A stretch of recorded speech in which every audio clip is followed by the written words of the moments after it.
Hello? Yes, Tariq. Uh, What's up? Okay, this is another Jeff. What's up, yes, Jeff? sir. I just wanted to say I'm a big fan of your content. I watched your hoodoo video. I thought there were some very good points about connecting to your ancestors and Lake Lanier and Hmm. all that stuff. Um, Yes. Obviously, you can tell I'm a white guy based on my voice. And I would like to make a small little point where you say that like media needs to differentiate between, as you call it, tethers from the Caribbean or Africa and FBAs, which I completely agree with.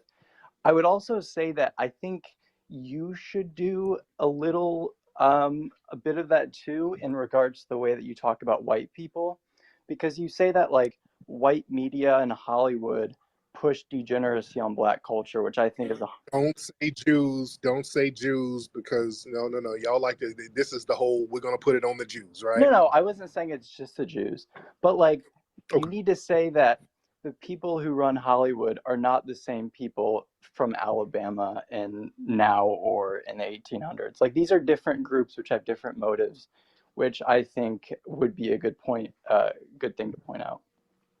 Okay. What are their motives? Because who's racist against black people? Which one of the groups of white people are producing justice for black people? I mean, I don't think either of them, I don't think that's the primary goal, but I would say that they Right. have different. And that puts them all in the same boat right there. All of these different ethnic groups of whiteness, they all got one thing in common: anti-blackness. That's a thread throughout their whole communities. That's why we don't really differentiate between the two or the three or the four. They like to point out all of their little ethnic differences, but at the end of the day, they still operate as white. Just like slave owners, people like to play the game. Well, there were Jewish slave owners, there were Irish slave owners, there were German slave owners. All of them were slave owners, and they were brutalizing us as a group. So it's pointless to differentiate which ethnic group had the whip. The whip hurt from all of them. You understand? Same thing with these different white ethnic groups. The pain of anti-black racism, it feels the same from every last one of them. And we have to look at all of them, the white supremacists from all walks of ethnic white society, just the white supremacists, not the non-white supremacists. We have to look at them as a threat together. They're all in the same boat, and they all pose the same threat together. That makes sense? It makes sense, but half the Jews in Hollywood, it's not just Jews, but there's a lot of Jews. Half of them don't even consider themselves white. They think of themselves as a totally different thing. And No. Then why do they put white on their documents? All of these people who consider themselves something different, if you look at the census records, they all classify themselves as well, that's white. because there's no Jewish option, but if there was a Jewish option, they would absolutely pick Right. that. Just because, No, because no, because they said that with Hispanics and the white Hispanics, they say the same thing. Well, we gotta put white. Ain't no other option. Ain't no other Hispanic option. Let me tell you something. LULAC, there's an organization, one of the largest Latino American organizations in the United States. If you go to their website, they brag about forcing or campaigning the United States Census to reclassify them as white because in the 1930s, they actually gave them their own ethnic group, Mexican. That was an ethnic group. They said, no, no, no. We want to be classified as white. Lump us in with the white people. So when you see these Hispanic organizations talking about how they fought for civil rights, the civil rights they wanted was the right to be white.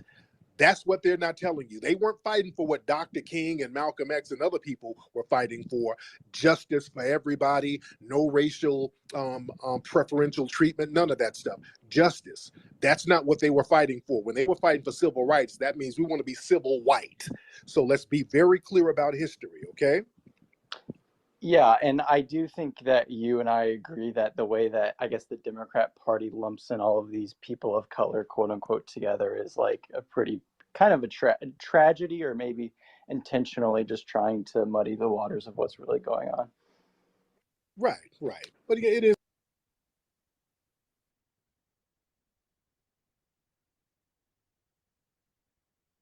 is what it is. So that's why, you know, when we see somebody practice white supremacy, you know, it's just the same old white supremacy. They can add different flavors to it. It can be butter pecan white supremacy, chocolate chip white supremacy, pistachio white supremacy. It's still white supremacy, whatever flavor they want to put on. Another question I have is if like the current elites of America, like the people that run everything, the media, all that, if they're still like such hardcore white supremacists, why is it if you look at like the New York Times or some other big publication, there's going to be an article in there once a week about why white people should be ashamed of themselves and why like there should be less white people in college? Why would they do that? There has never been an article like that. Not one article about how white people should be ashamed of themselves. If I find one None. and I send it to you, will you promote it and say that there's one? I will put an article right now from one of these major publications talking about how white people should be ashamed of themselves. Ashamed of their history? Or yeah. Okay. What? Okay. How white people? We're not talking about white supremacists now. Let's be clear. White supremacists should be ashamed of their history, but a white person who's not practicing white supremacy, you're not really shamed. Your history is promoted all the time. When you look at movies and the school curriculum, I mean, shit. Hell, we look at our dollar bills, our money, our currency, our history. Well, your history, white history, is promoted all the time, every single day. When you drive down the street or go to certain cities, certain names and certain statues and monuments all over the country are white people promoting white history. They're not shaming anybody. So yeah, that's not an incorrect assessment, sir. I would say that I graduated from high school in 2018, and there was like a large focus on the civil rights movement. And I've talked to people in Europe, and they say that their American history, half of it was just the 1960s, talking about Martin Luther King and Malcolm X and all of them. And the slavery, all like slavery and how the Civil War tied into that. That's a huge part of American history that's taught to everybody. And I live in a conservative red state. Well, yeah, the country, well, America, the history is based on anti-Black targeting. That's really what the country's history is based off of. What else is this country's history based off of as it relates to those in the dominant white society who believe in white supremacy? I mean, I don't think like New England Puritans who were on the Mayflower were like deeply committed to white supremacy. There just wasn't anybody else other than whites. You had some of them Quakers and Pilgrims who were slave owners. Some of them were indeed slave owners. They don't get a pass. They like to act like these were some pure people who were trying to get religious freedom and all of that. Some of them were slave owners. William Penn, he was a Quaker. He was a slave owner. The founder of Pennsylvania, he was a slave owner. So yeah, they're not going to get a pass by trying to make it seem like them damn Quakers and them Pilgrims were the good guys. Nah, they had some slavery going on too. But go ahead. I mean, the Quakers were instrumental in the Underground Railroad. Where I live in Indiana, the Quakers were massive in that. Oh Lord, not the white people, sir. Lord. The Underground Railroad, or Black people getting freedom, most of that we were doing it on our own. They will only prop up, like Harriet Tubman, who's a writer. They will prop up the handful of Black people who did get help from the white church later on. That Underground Railroad thing happened later on when the North was trying to kind of destabilize the South because they didn't want the South to get too powerful. And that was what the conflict was, sir. See, we got to get this Civil War thing in order. The North were being hypocritical because the North was seeing how the South was making so much money, much more money than the northern states were making. The North, there were always rumblings about them breaking off doing their own thing. The North was trying to destabilize that to a certain degree. And the South was like, hey, what do you mean you're an abolitionist? You sold me these damn slaves, because slavery started in the northern states first. The Northerners were starting it first. That was a New England enterprise at first. So the Southerners rightfully said, you guys are being hypocrites. So that's where the conflict really started. Why are you trying to destabilize us? We don't need you. Well, yes, you do, and we can't break it up. So that's where all that came from. So they weren't helping us for our own good. They saw some political leverage they could get by taking shots at the South, because when black folks went up to the North, the white people were just as brutal. There were when they were drafting people for the Civil War up in New York, the white people started attacking black people left and right. They started killing black people in the streets. Look up the New York draft riots. So yeah, we're not going to give the Northerners some kind of pass as if they were these staunch abolitionists. Also, look up the Devil's Punch Bowl, where Union soldiers sat there and murdered and slaughtered so many black people in the South after the Civil War. So we're going to get all of those stories straight. All right, but go ahead. I mean, yeah, most of the North was incredibly racist by today's standard, but there was like a lot of Quaker abolitionists, and it wasn't majority black people running the Underground Railroad. I mean, where I live in Indiana, which was this key part of the Underground Railroad, there was probably like 100 black people in the entire state in 1850, maybe a little bit more. But And what state? What state? What state? Indiana. India. Okay. Yeah. But yeah. In Indiana. But the real Underground Railroad, sir, was going to the South, and this is the story that's not taught. And also, the main part of the so-called Underground Railroad was the Great Dismal Swamp in Virginia and North Carolina. That was a huge maroon settlement where black people were running it on their own, and they were protecting themselves, and white people couldn't go in there. People estimate there were at least 40 to 50,000 black people living in those swamps, and white people couldn't go there at all. And that is the only place in the world where black people never took an L, outside of North Sentinel Island. There's two places where black people never took an L: North Sentinel Island over there in the east, the Indian Sea, and the Great Dismal Swamp. Black people lived there in safety for centuries, and white people couldn't go in there. The brothers were militarized. They knew guerrilla warfare tactics. They were practicing hoodoo and root work. White people wouldn't dare go in there. You would get your head blown off over there. They study the Great Dismal Swamp now. That private military company, Blackwater, they set up their headquarters over there to study what foundational black Americans were doing. Also, foundational black Americans were going to Florida because Spain made Florida a state that black people who ran away could get their freedom. So brothers were going down there on their own in droves, and they ended up becoming the Black Seminoles. And the Seminole War was another thing where we turned up and we were putting that work on these white supremacists. So we got to tell the whole story. And these were a lot of black people getting down. When did the black people in Ethiopia take an L? I'm just curious. When the black people in Ethiopia did what? When did the black people in Ethiopia take an L? Oh, well, shit, they were taking an L when Italy annexed the place for a second. They were taking an L, and it was, you know, who went over? It was us going over there, helping them out. It was foundational black Americans going over there, helping them with their Air Force, showing them how to fly planes.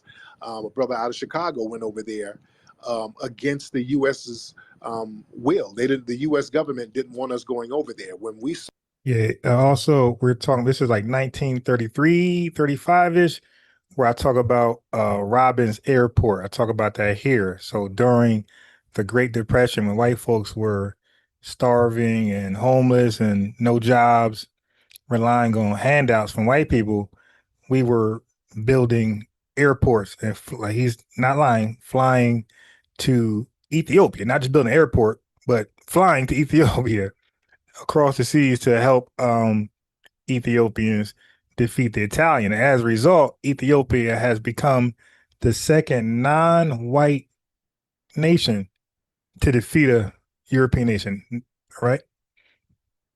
So this is why when Eritreans and Ethiopians look at us sideways and be talking reckless, like it's the ultimate disrespect where it's almost like irreconcilable. Like irreconcilable. It's like, yo, y'all just go y'all way, we go our way. It's like the utmost disrespect.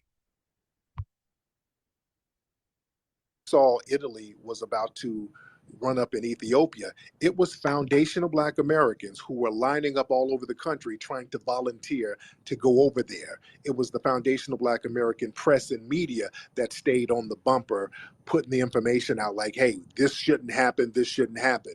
We were going over there helping them, trying to get them Italians off their back. They annexed the place for a quick minute, but they ended up getting their independence.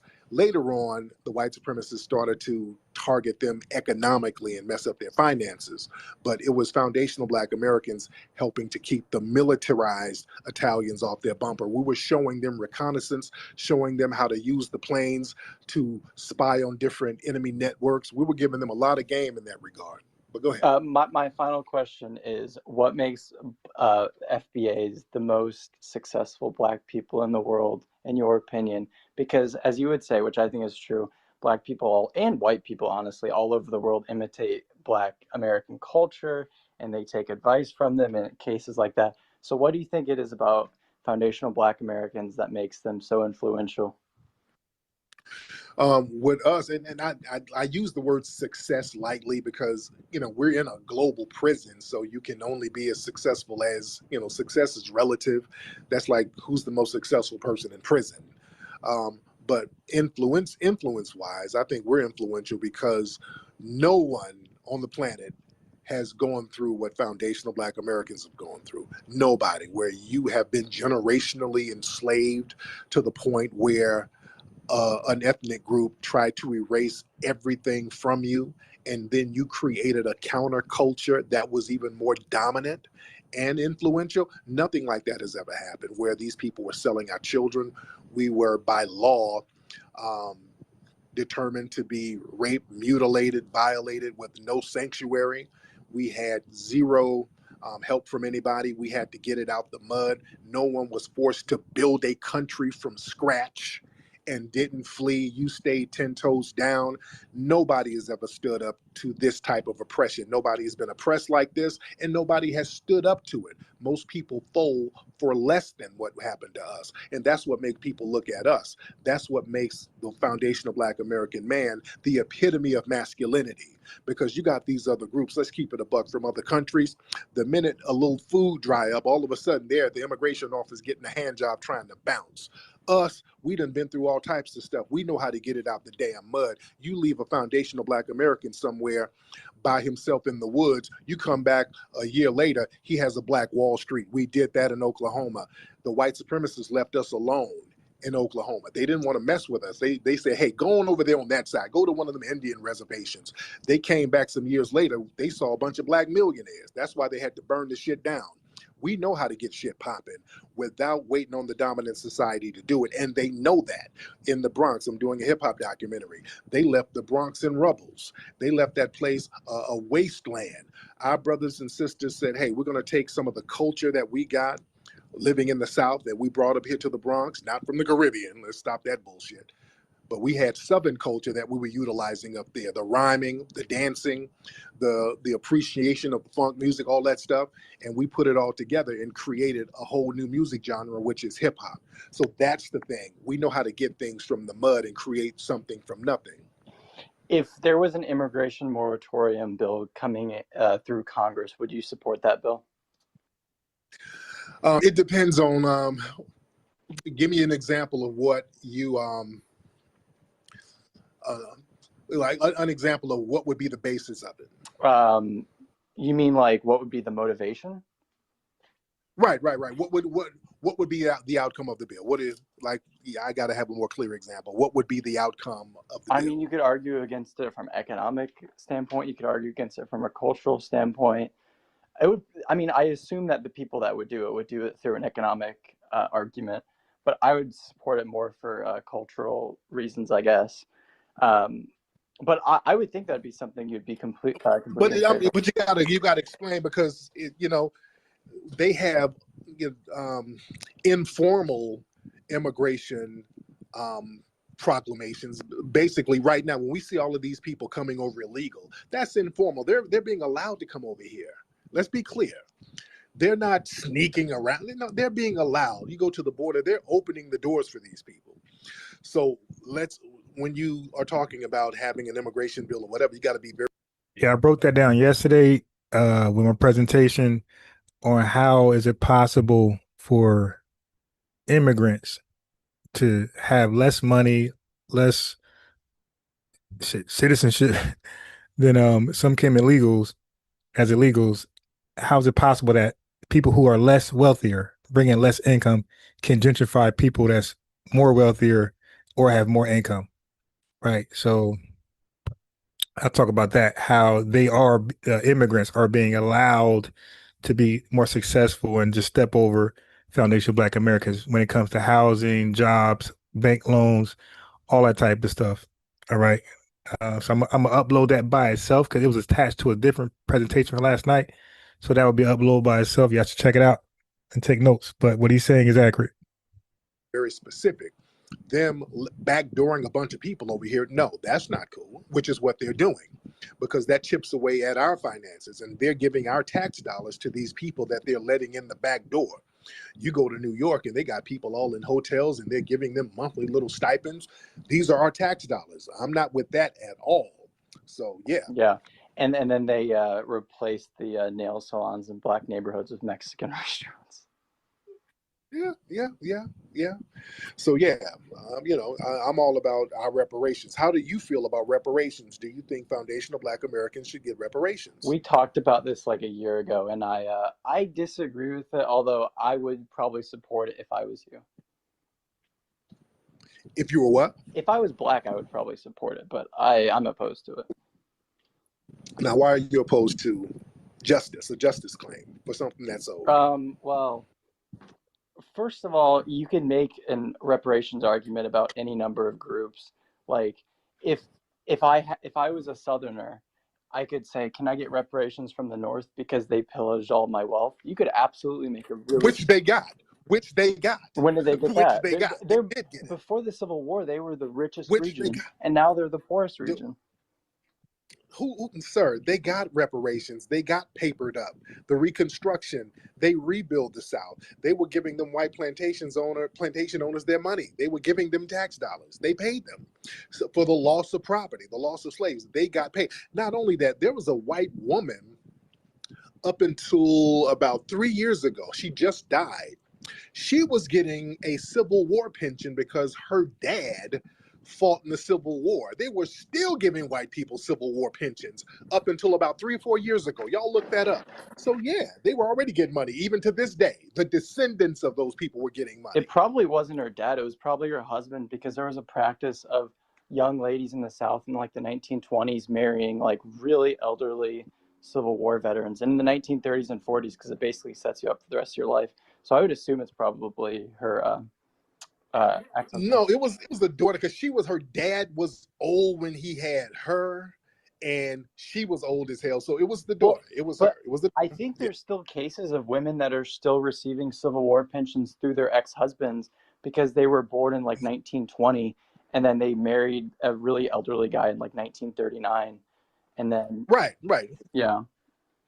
Yeah, that's possible too. But yeah, in this case in particular, it was a descendant of one of those guys, and she was still getting the damn check. So yeah, we need to get some of them damn checks too. well, but that's not reparations. I mean, that makes a little bit of difference, but the wealth in the South is radically different pre-Civil War and post-Civil War, and it still hasn't recovered to this day. Sir, the United States, man, the wealth in this country, the South is a part of the United States. The South is not its own separate country. They share in all of the tax benefits. They get all the tax set-asides. So they have the same power economically as the rest of the country. And we need to get compensated for the enslavement and the economic deprivation that happened to us that was never compensated.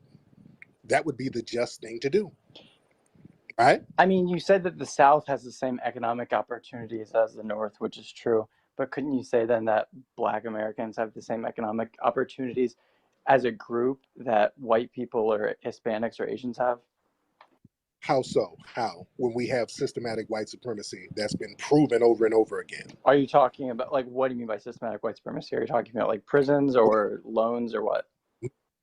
No, and all across the board. Name one area in our society that's not dominated by white supremacy. Just one. I would say schools. Sir, schools Florida, for example, right now they're getting Black history out of schools right now down in Florida where you can't teach it. In Texas, they're doing the same thing. The school books are being flipped all over the country where they won't even teach Black history. They are taking it out of the school system. Right now, they have these white think tanks running around the country talking about CRT. It's a made-up boogeyman that's basically an anti-Black edict. This is happening all over the country. That's white supremacy right there, where Black students and a Black curriculum is being attacked all over the country under these little coded words like CRT and all of this stuff. That's white supremacy. So it's dominated by white supremacy, the school system. And also, school systems are affected by tax dollars. Black school systems don't get the same resources as white schools, and they do that based on geographic location and allocation of tax dollars. So we get limited resources for Black schools. So we get a poorer education simply because we were born the wrong race according to the dominant society.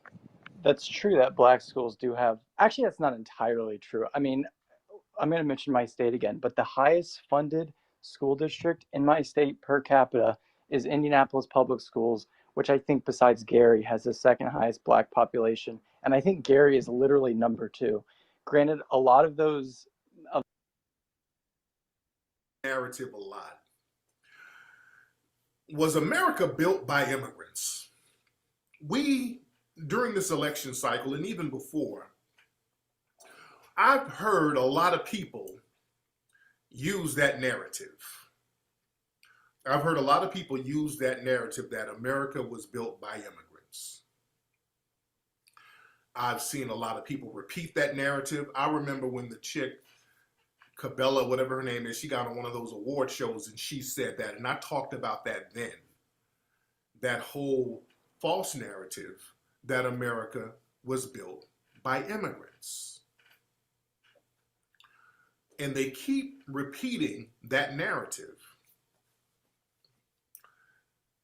And I would like to see if anybody here believes that, because when you press people on that, they start stuttering and stammering. They start stuttering and stammering because they know inherently that is false. I mean, when you say something, it's either true or it's not true. And to say that America was built by immigrants, that's a bold-faced lie. It's just that simple. And if anybody can prove that wrong, that it's not a lie, then go ahead and put that information out there to prove that it's wrong. When did a damn immigrant group build America? When? What year?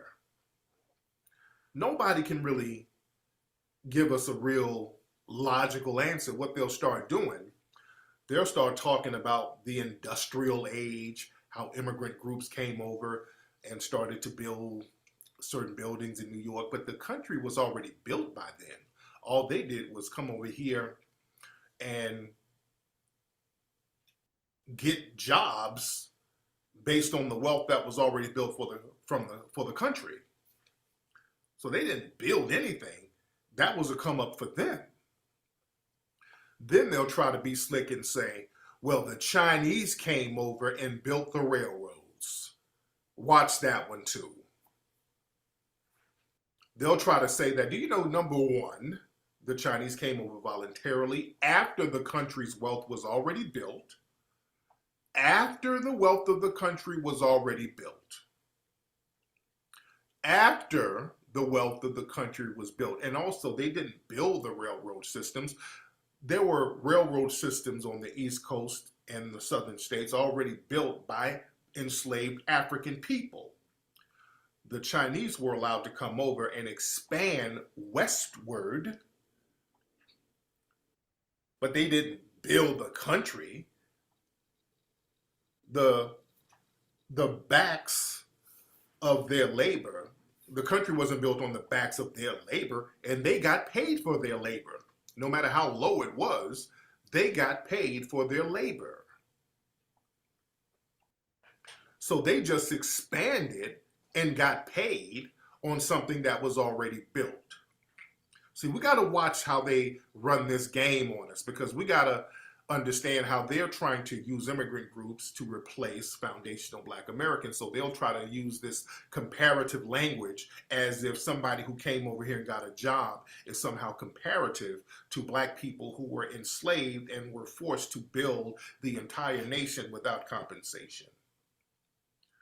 Chinese got paid, and also they came over voluntarily. Also, they came over because they were already being colonized over there in China at the time. The British were going in on them, so they came over for a better life. So this was a come up. Them being able to come over here and benefit off the wealth that was already generated by free Black labor, that was a come up for them. Black Americans, foundational Black Americans, we cannot let people minimize our contributions to this nation. And they try to do that by comparing themselves to who we are and what we've done. We got to cut that off. I'm not sitting up here letting you pop your collar like a foundational Black American whose bloodline goes back to the foundation of this country, who has fought in every single war, who has defended this country, defended the integrity of this country, created the culture. We are the nucleus. As I talked earlier about certain groups being the nucleus of a country, we are the nucleus of the United States of America. We are the conscience of this country. We are the people who have morally held it together and who physically held it together. We've defended this country. No other group has defended this country from top to bottom. Even white people, they had a civil war where they tried to destroy this country. You understand? And all of these so-called immigrant groups, many of them who claim to have built America, some of them come from countries that were in direct war with America. Some of their countries, Mexico, went to war with the United States. Remember the Alamo? See, there is no Black version of the Alamo. There is no Black version of Pearl Harbor. There is no Black version of the 9/11 Twin Towers. See, all of these other immigrant groups that come over and eat off of this nation, they come from countries that have targeted, had terror attacks, bombed this country in many, many occasions, on many occasions. So we ain't the same. Let's get that straight. Foundational Black Americans, we've never done that. So who are these immigrant groups? Who are you? See, when people tell me Italy, yeah. China allied with enemies of the United States. Remember that. China allied with many of them. So we got to really let folks know how to cut their rhetoric off. And when they go out here, we can't co-sign this stuff. When they start talking greasy like this, talking about how immigrants did this and no, immigrants built this country. No, you didn't. Because what happens is they try to compare Black Americans to immigrants. They try to include us as immigrants, and we are the only non-immigrants in this country. Foundational Black Americans are the only non-immigrants. Now we could talk about who was here. There were some native Black people who were already here.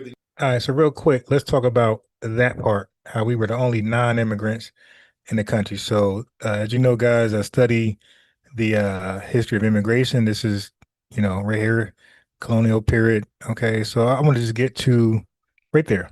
Let me just, we say that a lot, but we don't really explain. Okay, so there's something called voluntary migration and forced migration. Remember, he said the Chinese people were voluntary migration. Well, we, Foundation Black Americans, we were forced migration. But check this out. Individuals arrived in the British colonies via two very different paths. Some were forced to immigrate either through transportation or slavery, while others came voluntarily. Transportation, a criminal term for forced immigration, allow Britain to expel its social undesirables. So this is when Dr. King said under, what they call them, peasants was over here. And Dr. John Henry Clark said they released their trash to America. That's a fact. Okay. It says transportation. This is the term. This is a politically correct term. Transportation, a criminal term for forced immigration with an E. Allow means they're leaving. Allow Britain to see that E right there is still voluntarily. You left. Okay. We didn't have a choice. We were stolen by West Africans and sold to Europeans. We didn't immigrate or immigrate, but transportation, a criminal term for forced immigration, allowed Britain to expel its social undesirables, criminals, and others to populate its North American colonies. In practice, criminals sentenced to death could either choose transportation, it's a choice. You see that word? They can choose choice, transportation, or hanging. And so forced immigration was a common choice since death was the only punishment for a felony conviction under English common law. These guys are brutal. In North America, transported persons began landing in British colonies as early as 1615. So we have a date here. Okay. By 1717, the Transportation Act granted English courts the ability to sentence convicts to transportation, thus streamlining the process. Before the American Revolution, Britain supported about 50,000 convicts to the American colonies. So basically, they made it where it's kind of like how we deport our immigrants that do crimes to certain crimes back to their homeland. Well, they were deporting their own citizens out of the country for committing certain crimes. So while colonists opposed transportation, colonists, the people in America, they didn't appreciate this. Okay. While colonists opposed transportation, the colonies were unable to prevent the migration of British subjects who were exempted from many colonial immigration restrictions. Because they had immigration restrictions here, in the colonies, the 13 colonies. They didn't want these undesirables, as you can imagine. The largest population of forced migrants to North America were not criminals from Britain, but 388,000 African slaves. Okay, so now here's the difference. Slavery was different. Okay, so this is academia.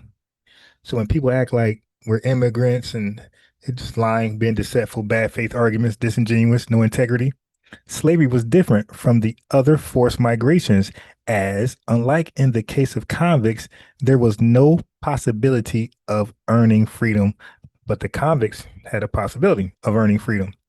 Although some slaves were manumitted in the centuries before the American Civil War, African slaves and their descendants have comprised a substantial part of the population in the British colonies, okay, and the United States since the 1600s. But thinking of slaves as immigrants stretches the meaning of that word to its breaking point. You see, enslavement was an experience so radically different from what was experienced by other migrants that the story of slavery does not fit into the paper's narrative. Can't put us there. Those who migrated to the colonies on their own volition were drawn by the allure of cheap land, high wages, and the freedom of conscience in British North America. Many of these individuals financed their passage by entering into indentured servitude contracts voluntarily. This arrangement meant that migrants exchanged future years of their labor for passage to North America. At the end of their contracts, the indentured servants would be discharged with a small amount of cash, skills, and sometimes land on the new continent. During the 1700s, a significant share of Europeans coming to British North America were indentured servants. While the colonies were eager to attract immigrants, colonial cities and towns still regulated immigration by barring entry of the poor. Ain't no poor people, applying head taxes and using banishment. Okay. And watch this. However, these small and heterogeneous colonial communities were less meticulous than European governments in enforcing their immigration laws and generally granted equal rights to accepted foreigners. For example, Massachusetts applied its laws against pauperism equally to all members, regardless of citizenship status. Other states extended voting rights to aliens and sometimes to servants, Negroes, aliens, Jews, and common sailors. So, Ursa, hope you're listening. I told you So when Tariq Nasheed said we were voting before the abolishment of slavery, that's a fact. You're reading it. By 1755, the colonial population surpassed 1 million residents, which worried some in England. Right? They felt like the colony was getting too populous. They knew revolt was imminent, or they kind of sensed it. Okay. So anyway, that's just corroborating our brother's talking point. Let's get back. Then you have the red natives who were here, and let's be very real. The red Native Americans, they did not contribute to the building of the United States. They were here on the land, as many people who came over from Africa, like the Olmecs and all these people. But the red Native Americans, they did not contribute to the building of the United States. They just didn't. You did? And foundational Black Americans, what they'll try to do to justify using that immigrant built America nonsense, they'll try to somehow change the definition of immigrant so that it can include foundational Black Americans. Have you seen folks do that? I've seen people try to pull that. See, and they're running this game so that if there are payments made to Black Americans, everybody else wants to get their little dibs in. That's why they're saying this. This is why they're saying this lie over and over. They think if they keep repeating the lie, it's going to wear us down and we'll be like, okay, man, we all the same. We all immigrants. We all built this, so let's share. No. Yeah, I never noticed the shirt that he's wearing. It's pretty fly. Well, I want y'all to see the shirt that he's wearing. Yeah, that's the shirt, right? Yeah, I wonder. Check this out. That ain't fly? On code. We ain't sharing nothing. When it comes to hey, yo, that's a fly shirt, yo. I don't know who was selling that, but I think I might create a shirt, something similar. A t-shirt, something similar to that says on code. I like that shirt. That's dope. What we supposed to get, what's ours, we ain't sharing nothing.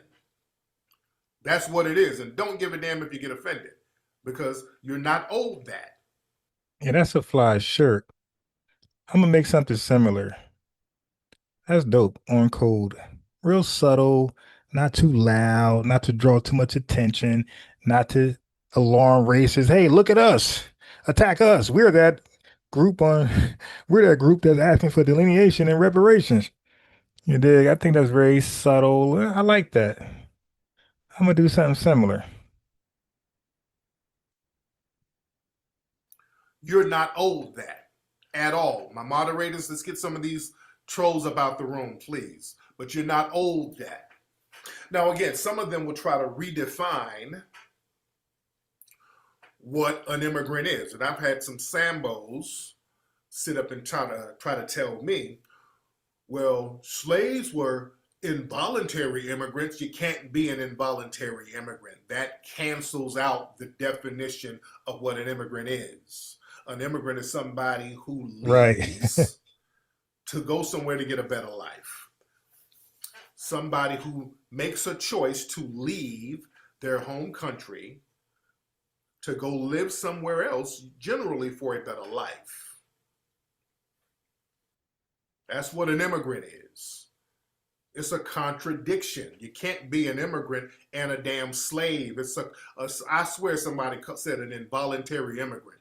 So they'll try to change what an immigrant is. Well, even though we were enslaved when we got here, that made us immigrants. No, it didn't.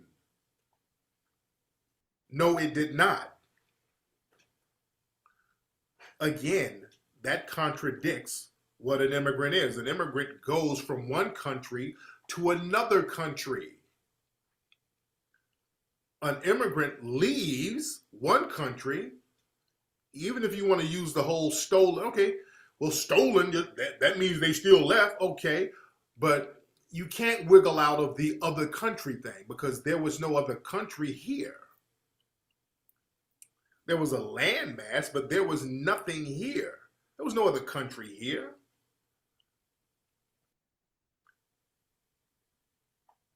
and we didn't get a better life. You don't leave a tropical environment where you chilling with your family, then all of a sudden you have to go and you wake up in chains in a dungeon.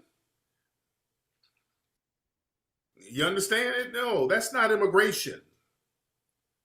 And then you're forced to build an entire nation. That's not immigration. You're the foundation. See, we woke up, we're like the maze hunters. We had to start from scratch. Because the thing is, we couldn't go anywhere else. See, other groups, when things got bad, they could go somewhere else. See, we were not just physically bound, we were psychologically bound, meaning that we had our ancestral memories wiped away. So there was nowhere to go. We had nowhere to go. So we had to make it pop off. So don't ever compare that to no damn immigration. That ain't immigration at all. We should never, ever be compared to some damn immigration, because we didn't go somewhere that was already popping and then get that thing going on. We didn't get that. We had to make our own way. Every little crumb that we got, we had to get that thing popping. Nobody has ever given Black people anything that they've excluded other people from. You understand? All these other groups, you already came to the party when all the utensils were out, the tables were out, the food was out. All you had to do was come and pull up a chair. After we've done all the hard work, they just came and pulled up a chair and said, hey, aren't we all the same here? No, we're not the same. And I'm offended when people try to do that. That's why we got to stop letting people get real disrespectful, trying to tell somebody to pull their damn body up by the bootstraps. You got some nerve.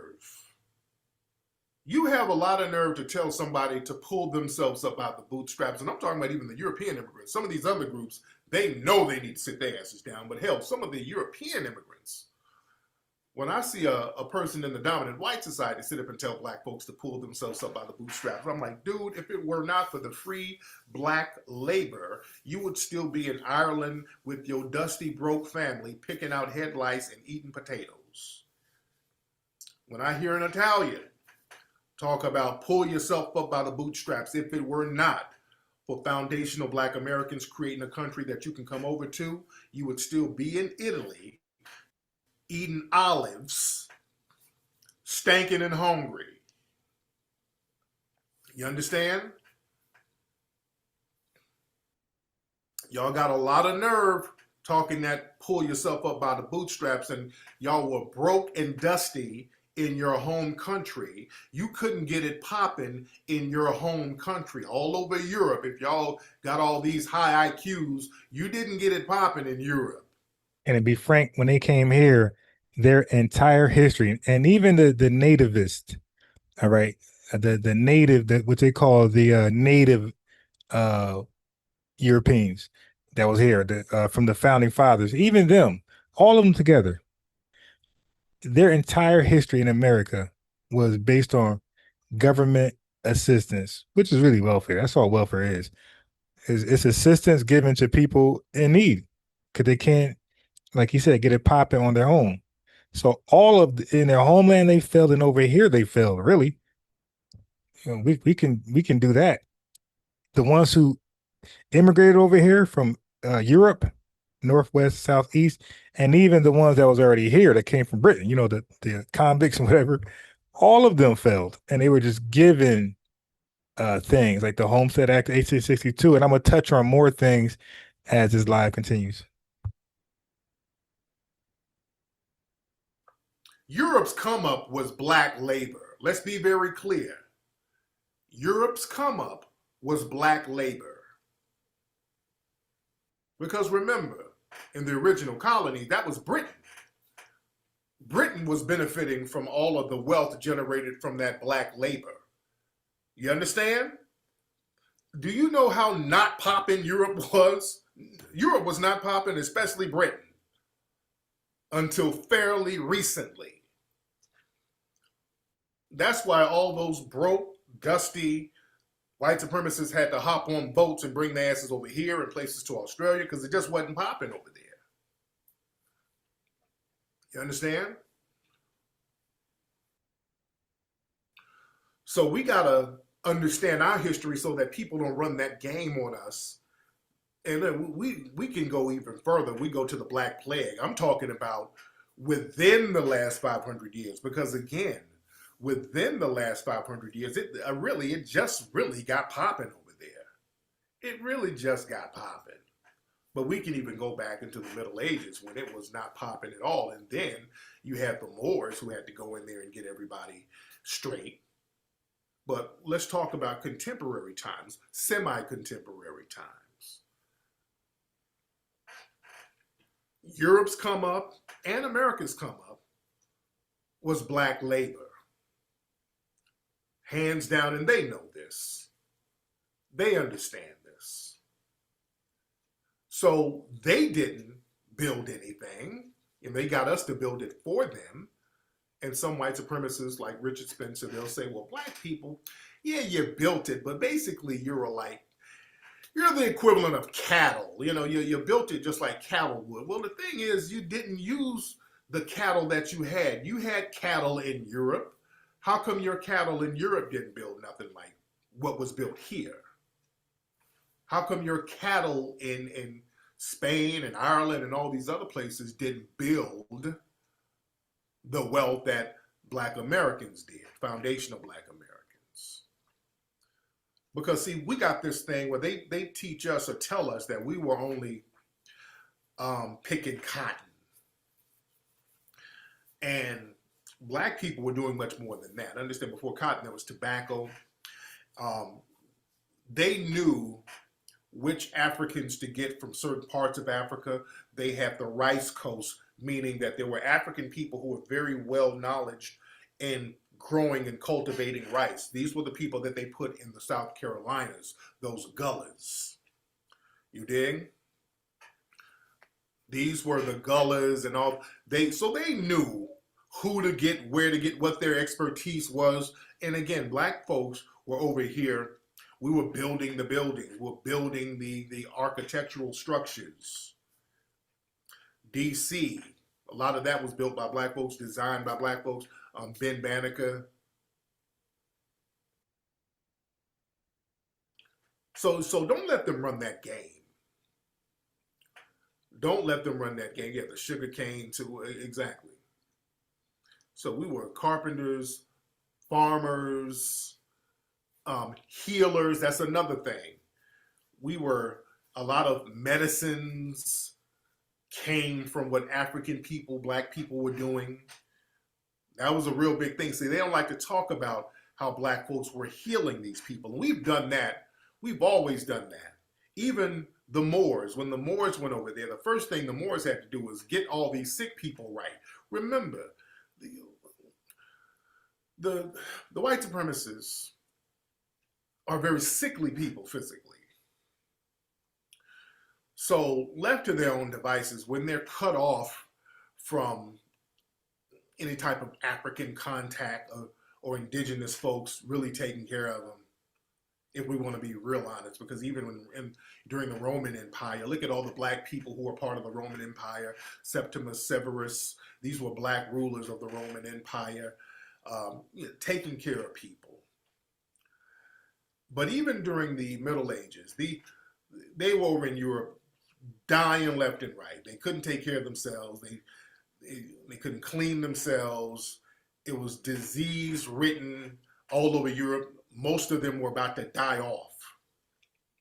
During the Middle Ages, they were about to die off, and I talk about this all the time. That's why you never see shows or movies about the Middle Ages in Europe.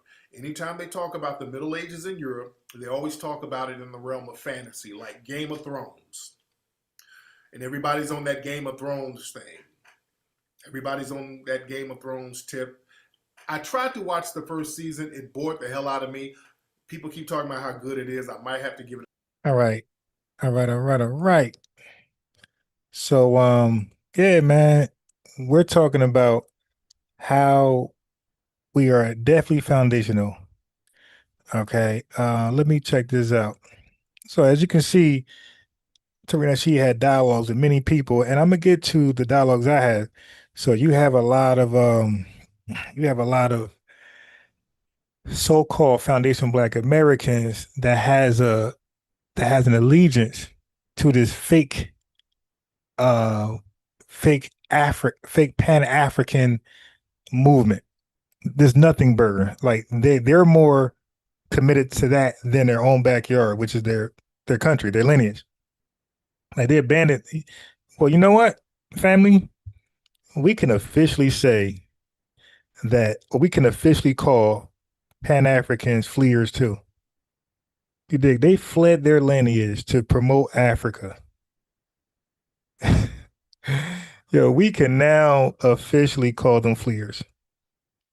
The only fleers of foundational Black American stock are Pan-Africans. They fled their lineage to go kiss the behind of Africans who don't acknowledge them at all. In their conferences, mainly foundational Black Americans, little to no Africans, little, you know what I mean? When they promote books, movies, cartoons, ain't nobody African purchasing their cartoons like that. Most of their income, most of their support, which is ironic, they're promoting Africa, but most of their support business come from foundational Black Americans. So they see it firsthand that Africa does not rock with them, and they still worship them. All right. So let me. It's really embarrassing. So let's go here next, and then we're gonna do some straightening on this foundational thing, if y'all don't mind. Gonna get real in depth with the foundational thing. Who did what? Everybody that came over here, who contributed to what? All right, no more just saying things, just saying words, right? Oh, this person is foundational too, that person is foundational. They did just as much as you. And so, we're gonna touch on that tonight. We're gonna nip all that in the bud. Okay, so give me 1 second. It's not often you meet a 21-year-old with his. That thing straight moved out the way. That thing sidestepped me so fast. All right. All right, family. Okay, so now listen to this. All right, I'll do this one.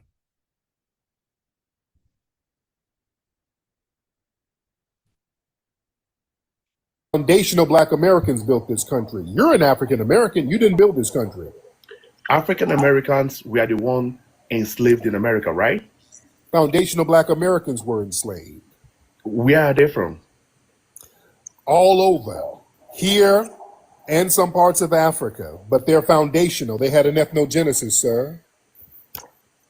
Bro, there was no Black American in America. Everybody was taken from Africa. Everybody was. No, they weren't. That's not true. What you're saying is not true. You are not. What you're saying is not true. No Black American was. What you're saying is not true. No Black American was indigenous to America. We proved. Yes, they were. Yes, they were. We've proven that over and over again. Yeah, you can't come in and redefine. Yeah, there were y'all foreigners hate that because y'all want all of us to have damn near an immigration story. The reality is there were Black people who were indigenous to this land. And y'all lying about it don't change that, sir. You can lie till you're blue in the face. There's too much anthropological evidence, scientific evidence, DNA evidence, firsthand account evidence. I believe all of that over you, sir. Okay? You're muted. You muted yourself. I didn't mute you. You muted yourself. I don't hear you. Okay, there you go. Sorry about that. I believe that the truth is that whatever you all make up as FBA group, you can listen. You all can really be whatever you want to be, identify as whatever you want to identify as. Cool, but the truth remains that You and I know that black people are not indigenous to this land. Yes, they are. Period. They're not. Yes, they are. Yes, they are. Yes, they are. And you can't Black people redefine that. Yes, they black are. people all know Yes, that. they are. There were black indigenous people here. If they were, There were. I'm going to mute you now because you're not going to talk over me. There were black indigenous people here, sir. You are a foreigner. You can't redefine anything. All right? Let's be very clear. Y'all have a thing where y'all want to control the narrative. You can't control the narrative, sir. It doesn't work like that. That's why we're delineating from people like you, sir, because y'all think you can come in our circles and try to tell us our history. You can't do that, sir. You're not at liberty. You're a foreigner. You don't even know who you are, to be honest. You don't know yourself.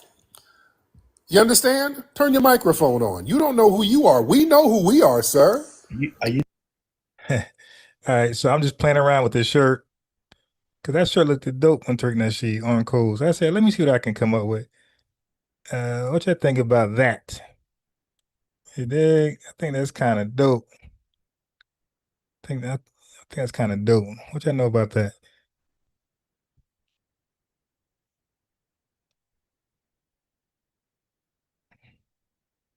You dig? Yeah, I like that.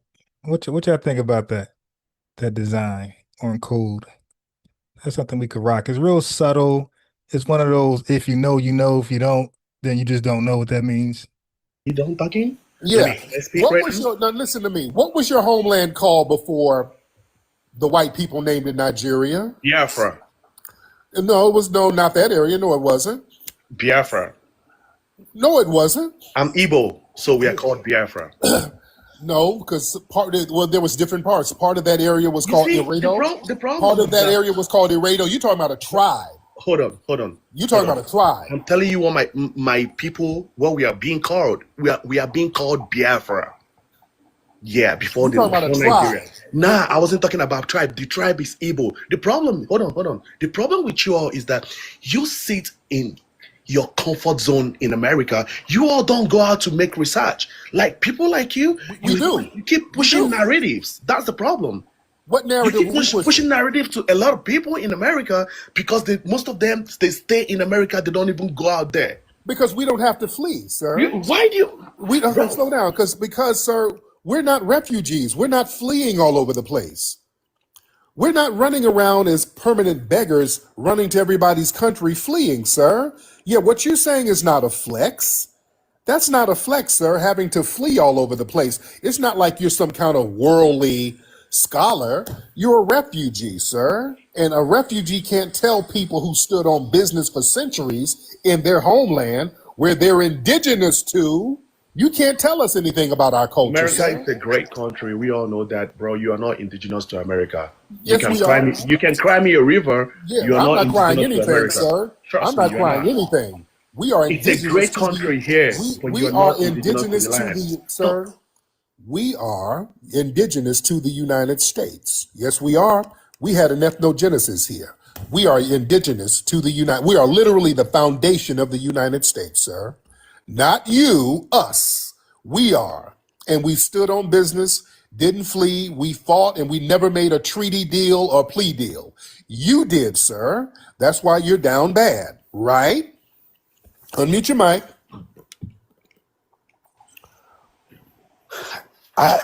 I literally don't remember the Constitution very well, but one of the amendments that was in Constitution for World to give you citizenship in America. How can you be indigenous to this land and still get citizenship in America? Like I'm from Nigeria, I'm original to Nigeria.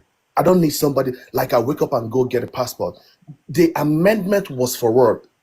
Your what amendment? Was it 24th Amendment or 4th Amendment? What it is? What was that all about? Tell me. The 14th Amendment? 14th Amendment. The 14th Amendment was a foundational Black American grassroots movement to let these people know they're not going to strip our citizenship away. We've always been citizens here. So why Even are before you guys contemplating us being like? What was the reason? If you're foundational to this land, this great, lovely land, America, if you're foundational to this land, why would the government?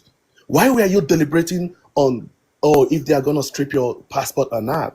Tell me, if you're foundational to this land. passport, I'm giving you the answer. Go We've ahead. always been citizens. That's why we could vote going back to the 16 and 1700s. And on that, you couldn't vote unless you were a property owner and a citizen.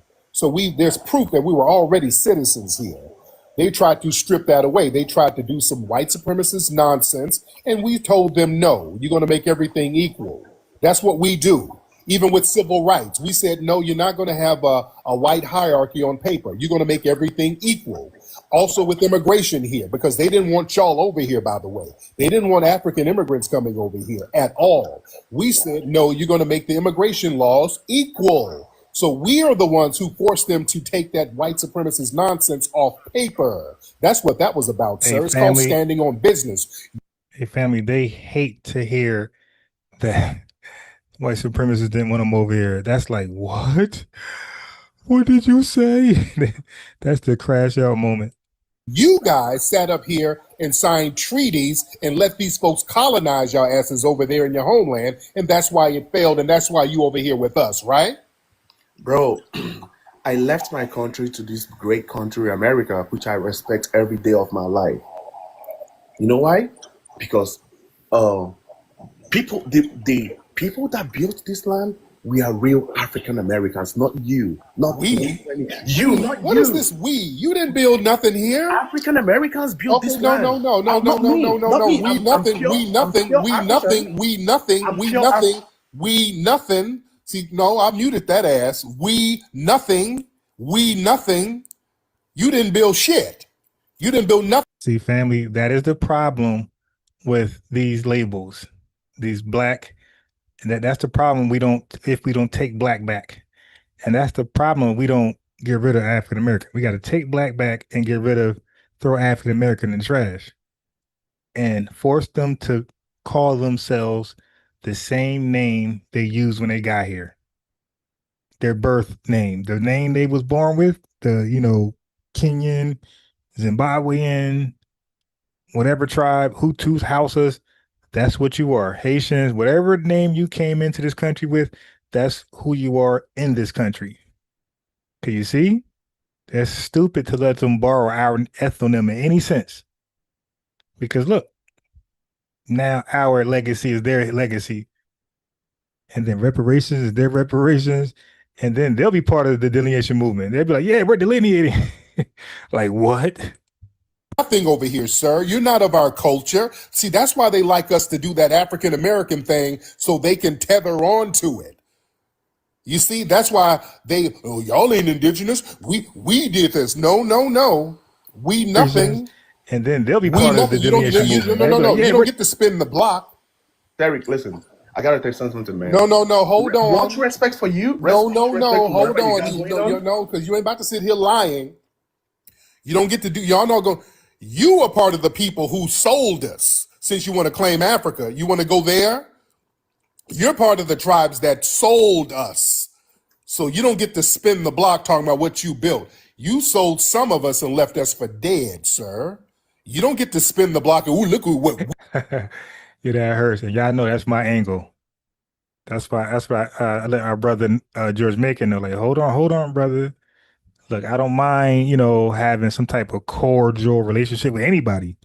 I mean, see, what we're trying to do, that I'm trying to let our brother George Macon understand, is that I'm not trying to force a relationship with somebody just because they're African. Just like coons be trying to force relationships with white people just because they're white. No. Like, the only relationship that we have to have is amongst ourselves, the lineage. And outside of that, there's nothing wrong with allies, right? But we don't, like, we look dumb trying to force a relationship. It should just come natural, right? It should be a mutual arrangement.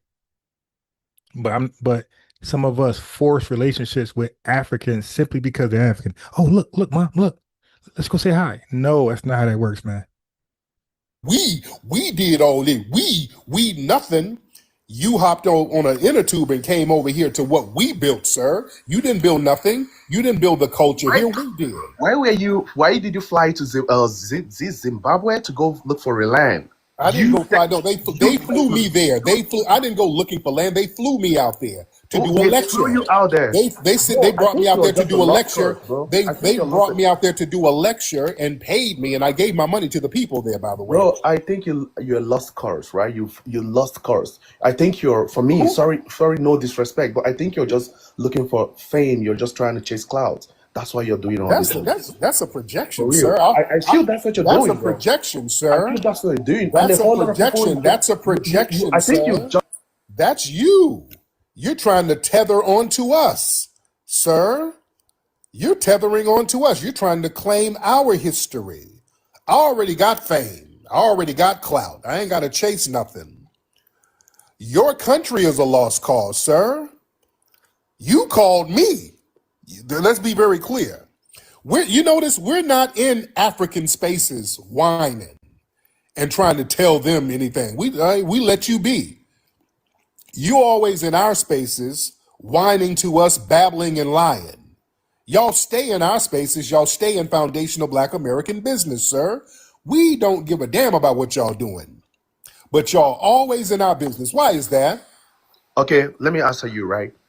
My problem is, I feel I don't take away from, I don't want to take nothing away from people that want to be FBAs. But please don't sound like you're speaking for the whole African American, Derek. Or the whole African Americans, so many people, you are just few bunch, like handful of people. Stop acting like you're Okay, talking no, because you're talking about African again, Americans. we're not. We're Talking 40. for everybody, bro. No, sir. You can't redefine who we are. You don't have the clout to do that. Foundational Black Americans, that's 45 million people who are non-immigrants. We ain't no small group. If we're a small group, you wouldn't be so triggered. And y'all Tethers wouldn't be so upset over the delineation movement. Yeah, y'all whine about us every damn day. Y'all got spaces on here, 20, 30 spaces every day, whining about foundational Black Americans. If it was a small thing, you wouldn't be so triggered, sir. We are different. And the delineation movement is kind of whooping on you. Why are y'all so triggered by the delineation movement, sir? Why does that bother you? Nobody, no, listen, bro. I see when I walk out there, I see a black person, I see them as my brothers and sisters. Listen, let me tell you something, right? Once you're putting all this projection, once you're pushing this narrative, you are intentionally breaking up the black community.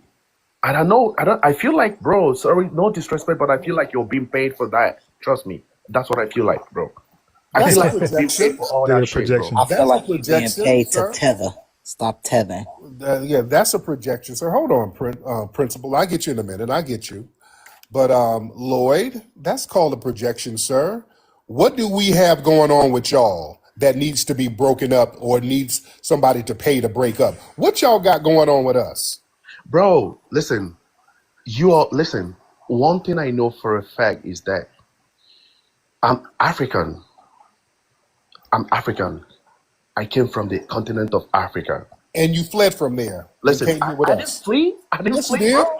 Yes, I you didn't. did. I listen. We Africans, we travel. We love to travel. It's called fleeing. You No, flee. hold on, man. Hold on. Let me tell you something right quick. I can, like, if you go to South Africa, you're gonna see. Okay, you babbling. I don't want to hear babble. Yeah, my man said, we love to travel. Bro, you're taking your entire luggage and your immediate family with you, my guy, to never return. You're buying a one-way ticket talking about we're traveling. You dig? Stop it, bro. I asked you a question. What do you have going on that somebody has to pay somebody to break up? What you got going on?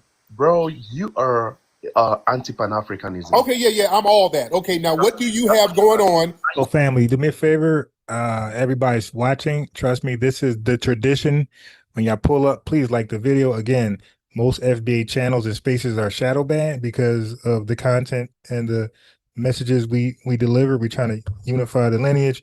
So we're shadow banned as a result. So liking the videos is a way to get around the shadow ban, right? When you guys click the notification bell, you're supposed to get a notification when I go live, but most of you guys don't get one. All right, so when you like the video, my video become a suggestion in a subscriber live feed. So that's a way to get around the shadow ban. So everybody's listening to my voice, please find a way to immediately click the like button so our family can enjoy the live. Well, I'm all that. You What do you couldn't have find, going on? bro. What do you have going on that needs to be broken up? Bro, we don't like we are Pan-Africanists. I'm a Pan-Africanist. We are Okay, all as a Africa. Every Pan-Africanist, what you black got man, going on? every black man, What do you we are have all going African. on? We What do have you a have? lot going on. Like What you talking what? about? Like what needs to? What The do you same have going reason, on that the needs to be same reason infiltrated? why you went to Zimbabwe begging for land. You're begging to stay in I'm begging for Zimbabwe. land. Nobody You begging for no beg for damn land. land. We all Hold know the on, that's a history, Terry. projection. You love projecting. I didn't go over there begging for no damn land. You came over here begging for citizenship in my shit, and that's why you over here. That's I gave my money away when the fee they gave me in Zimbabwe, and it's online. I gave the people my money. I gave it away. I didn't beg for shit. I was over there giving them stuff. I'm not like you. I'm not a refugee and a beggar. The same way you the money No. Don't project your failure the onto money me. same money you No, got no, from you're not. No, the you same ain't gonna project your failure onto me, sir. You ain't bring us shit. the same money you got from pimping your sisters, Black Americans. Who? You did, bro. Who? Besides your mama? Did you not pimp your sisters? No, your African mom. American sisters? Your Did you mama. not? You Besides did, bro. We all know that you did, bro. your mother. We Besides know your mother, who? you know a pimp, bro. We are you Who? know No, a your pimp. mother. Your mother. Yeah. Besides her, Not a who? pimp, Derek. We are you Your know a mother. pimp, Yes. bro. Your mother. Besides her, Yeah, who? that is a funny comeback.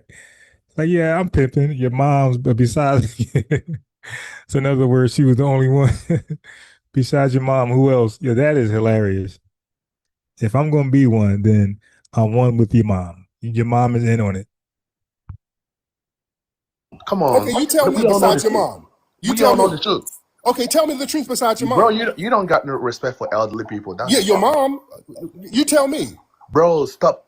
You gotta stop all these things you're doing, No, bro. no, no. You're No. breaking up the Tell me black who? community. Who? How I come you don't not? care if you want to delineate. Oh You're no, just no, a okay. bunch of See, but people. don't see you lying all the time. See, this is what I'm saying. Okay, I okay. support This African is why. American group. Bye, Terry. Have a Okay. wonderful day, bro. This is why y'all lying. All that lying because y'all tethers got this thing. When y'all get debunked, y'all just instinctively start lying for some reason. That's a real bad problem with you tethers because y'all start saying shit, and the minute you get debunked, okay, he got off. Yeah, that's the thing with you tethers. Y'all start talking this shit, and then when you get debunked, y'all just instinctively start lying. You know? That's why we delineate, just like the other caller. Akata, that's a friendly word. What? Who are you talking to? This is why we delineate. Weak. It's obsolete, in fact. And I think that you have the right message, and so do I. We just want the best to come. History, hop on, brother. That was the A thumbs down. Thank you. all right. Thank you, Donica. All right, that was the crack talking. Forgotten Latino history, hop on, brother.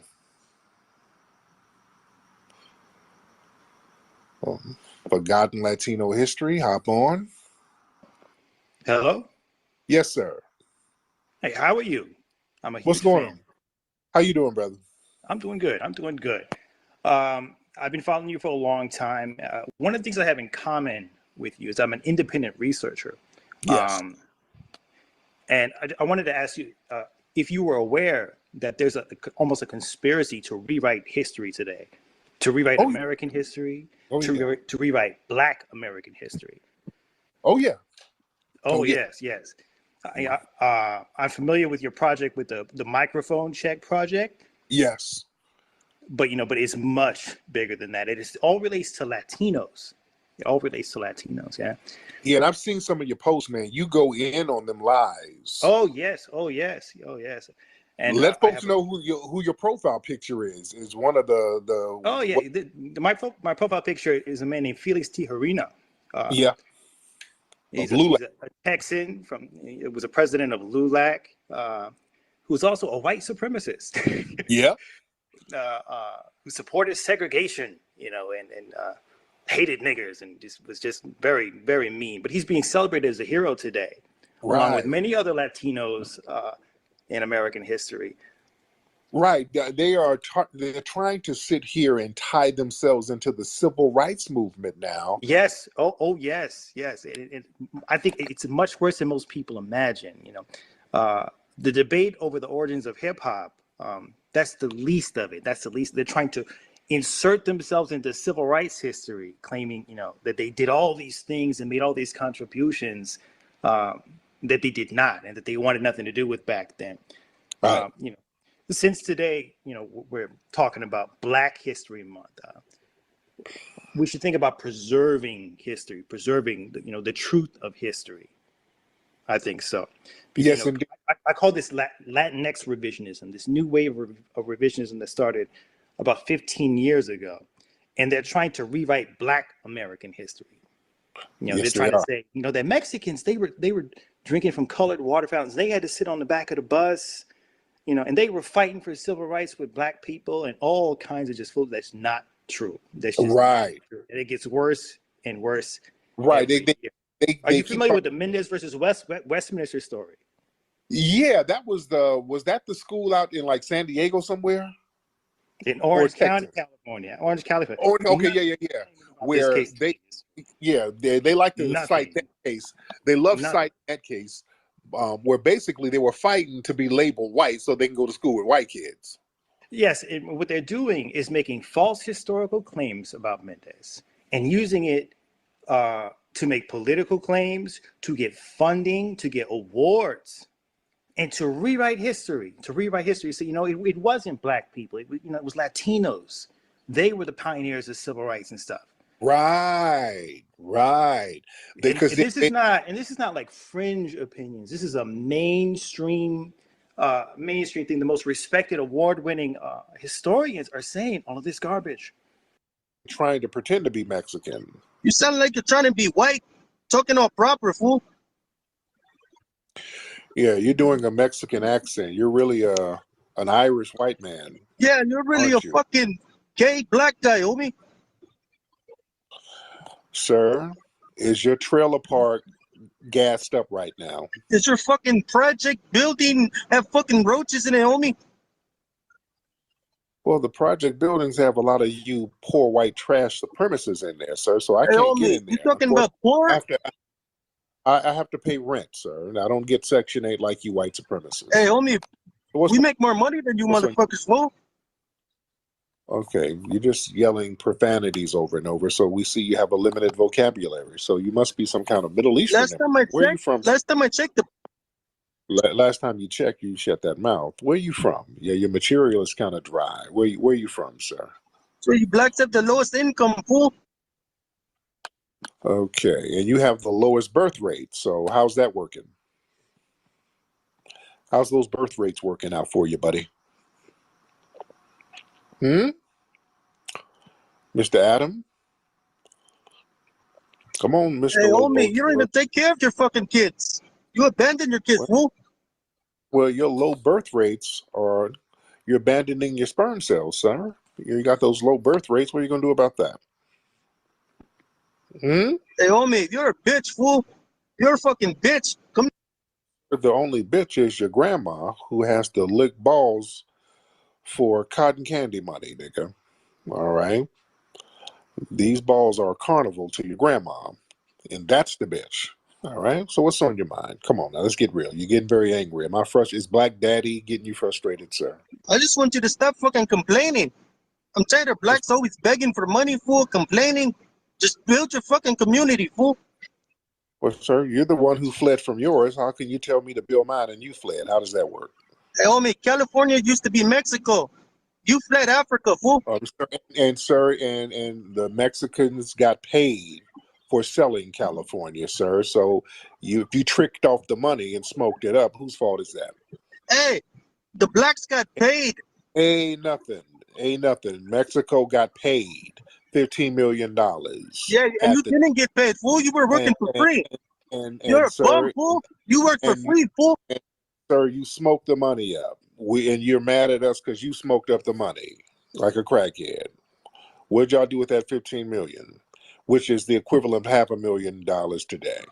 That's why we freed the slaves. Only the Mexicans freed the slaves. Sir, you didn't free anybody. What slaves did you free, sir? Who did you free? We Come on, you can't even get your lie out. Who did you free? You fleed the slave. You fled from your homeland. You didn't free, you flee, sir. Go ahead, sir. You fleed the slaves. That's funny. Hey, they're so poor in the ghetto, fool. We don't live in the ghetto, homie. It's only blacks, fool. Sir, if you don't stop it, sir, please stop it. I Stop never with seen a nice black neighborhood, fool. It's all fucking ghetto, fool. stop the projection, sir.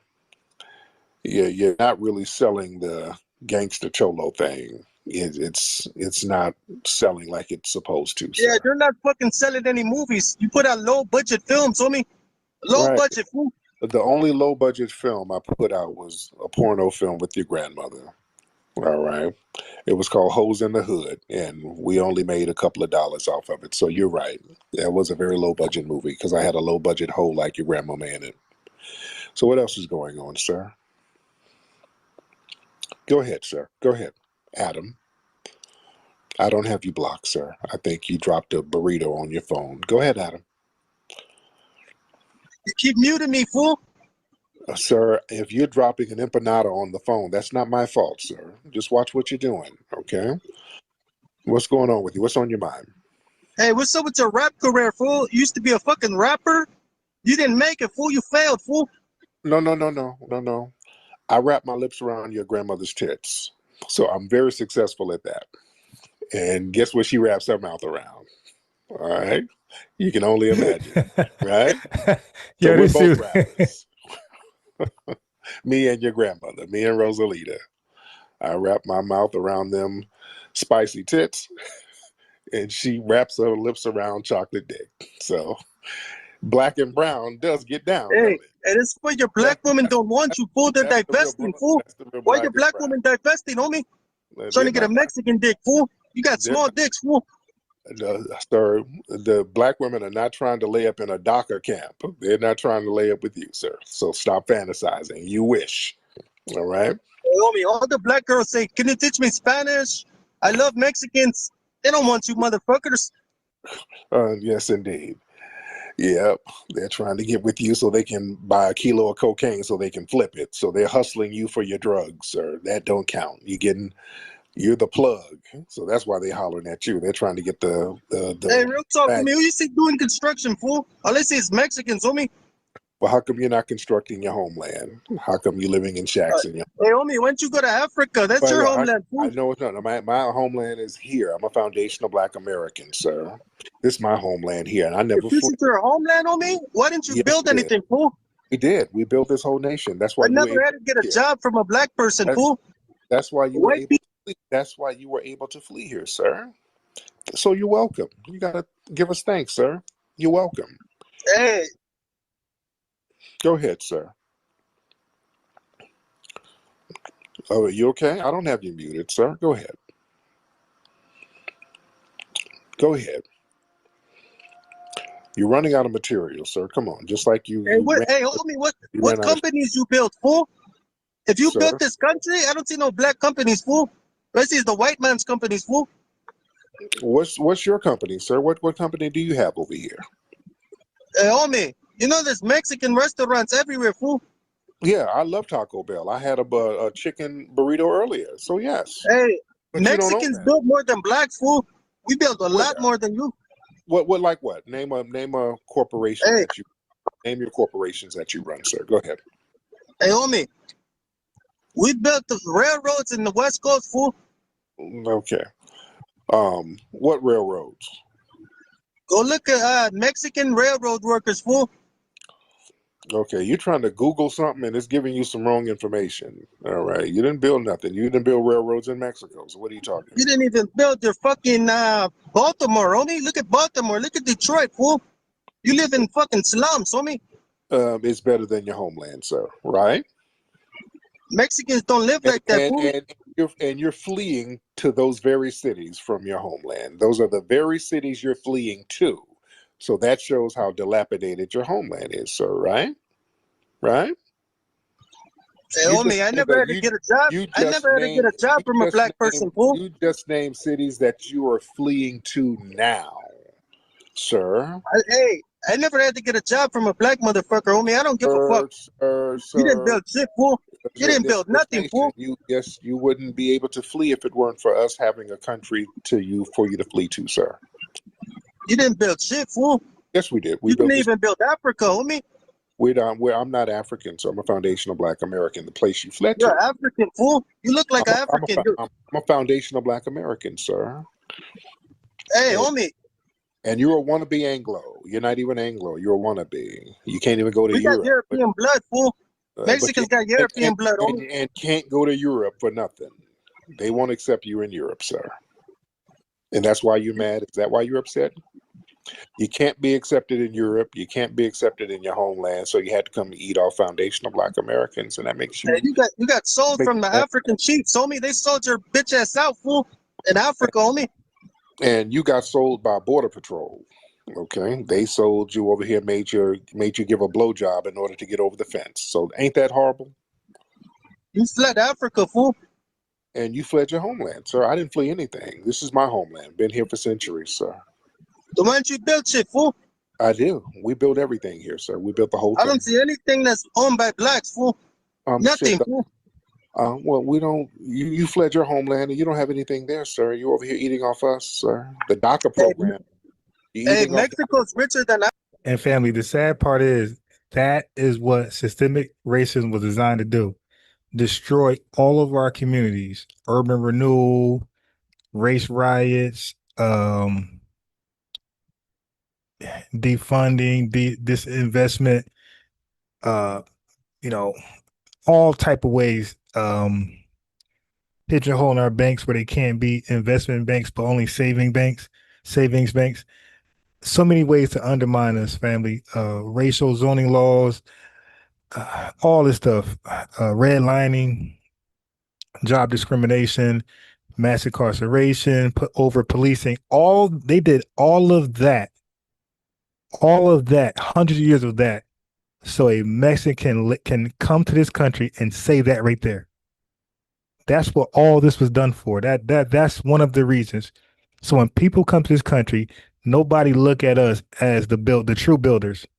That's why this conversation, this live is important. How are FBAs foundational? Who are more foundational than us? We're not saying we're the only foundational contributors, but we are the major players. We contribute the most. We're the most foundational.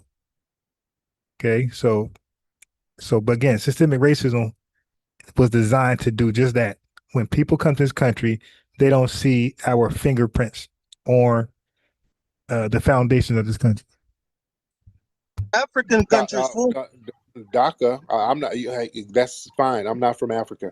We built the DACA program. The poorest countries, fool. They're African countries, homie. You can even build Africa, fool. No, but I'm not from Africa, sir. I'm a foundational Black American, sir. You can talk about Africa all day. It has nothing to do with me. I built where you fled to, sir. And we built DACA, and you're eating off that. That's built for us. That's us. Hey, homie, you can even build your communities, fool. Sir, we have, sir, and we don't flee from them. You fucking kill each other in the ghettos, fool. Okay, Mr. El Chapo and drug lord land, sir. You're talking about killing, and you come from a culture of drug lords. And hey, homie, I looked at the fucking stats. We don't kill each other like you, homie. Yes, you do, sir. Not in America, fool. Well, that's why you had to flee, sir. You kill yourself to the point where you have to flee. Is that making? Yeah, did he just say not in America? Well, we're at. This dude said not in America. Bro, that's worse. Because our criminal system is designed to lock us the hell up quickly for crime. So your homeland, like what type of judicial system you guys got? You guys kill each other with pure impunity. Like, no, that was not the answer. Are you upset with Black Daddy because white daddy made you have to flee, and you're mad at us? We're the only people helping you, sir. Hey, homie, why don't you blacks fight one-on-one, homie? And you mad at Black Daddy? Why you mad at Black Daddy?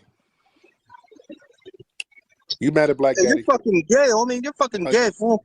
Oh, dude, you're the one who's upset and bussified, laying on his stomach right now, rubbing a burrito between his cheeks. That's you, sir. You're very upset and emotional right now. That's not me.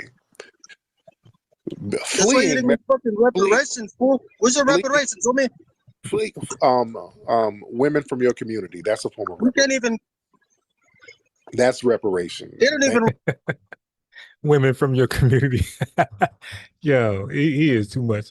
Yeah, I ain't gonna lie. The Mexican dude kind of funny too. He got some good, clever comebacks. You did. You see how it's all in fun. This is what we do, man. You know, we ain't always serious. Sometimes, you know, we like a good roasting session. I'm listening to the Mexican. He got some witty comebacks. Pretty funny. Respect you, fool. They won't even give you reparations, fool. Banging your women is reparations. How about that? That's a nice little payment, right? Hey, homie, you don't get no bitches, fool. You get all the fat bitches, fool. No. That would be your You see a black guy with a Mexican, she's fat, fool. No, like you. You're talking. And a white girl, fat white girl, fool. Stop it. You sound very husky and little, sir. You look like Super Mario. Go jump over some barrels and get your little ass on somewhere, sir. Okay. Anyway, thank you so much. Hey, you're fucking mayate, fool. Fuck you, homie. Okay. Sir, you sound like you're in a wheelchair, so I'm trying to sound tough. You're not tough. You sound very little, very pudgy. Yeah, little Pillsbury Doughboy. Excuse me. Act like that's us. I respect the culture. Just like you're going to have to respect hip hop that foundational Black Americans created, R&B, jazz, and everything else. But who gives a shit about some damn reggaeton? What are you talking about? Man, we don't give a shit about that. Hold on. African and Caribbean, carnival, reggae, reggaeton, compa, zoo. And carnival, we don't do carnival over here. We don't.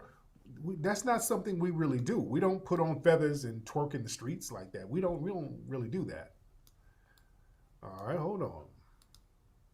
All these different musics, these different languages. What music, dear?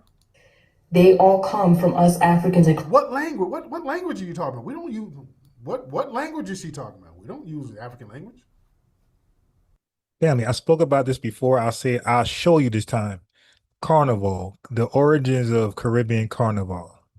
Something you guys might not know that I already spoke about. Caribbean carnival. Let me make this bigger. Let me stop playing with y'all.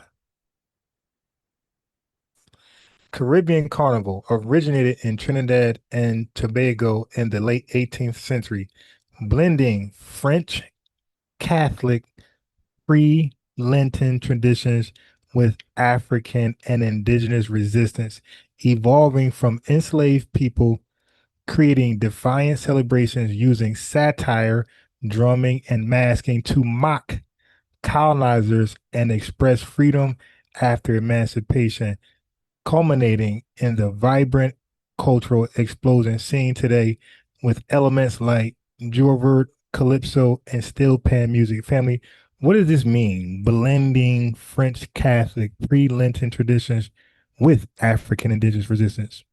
How is this? What does that mean?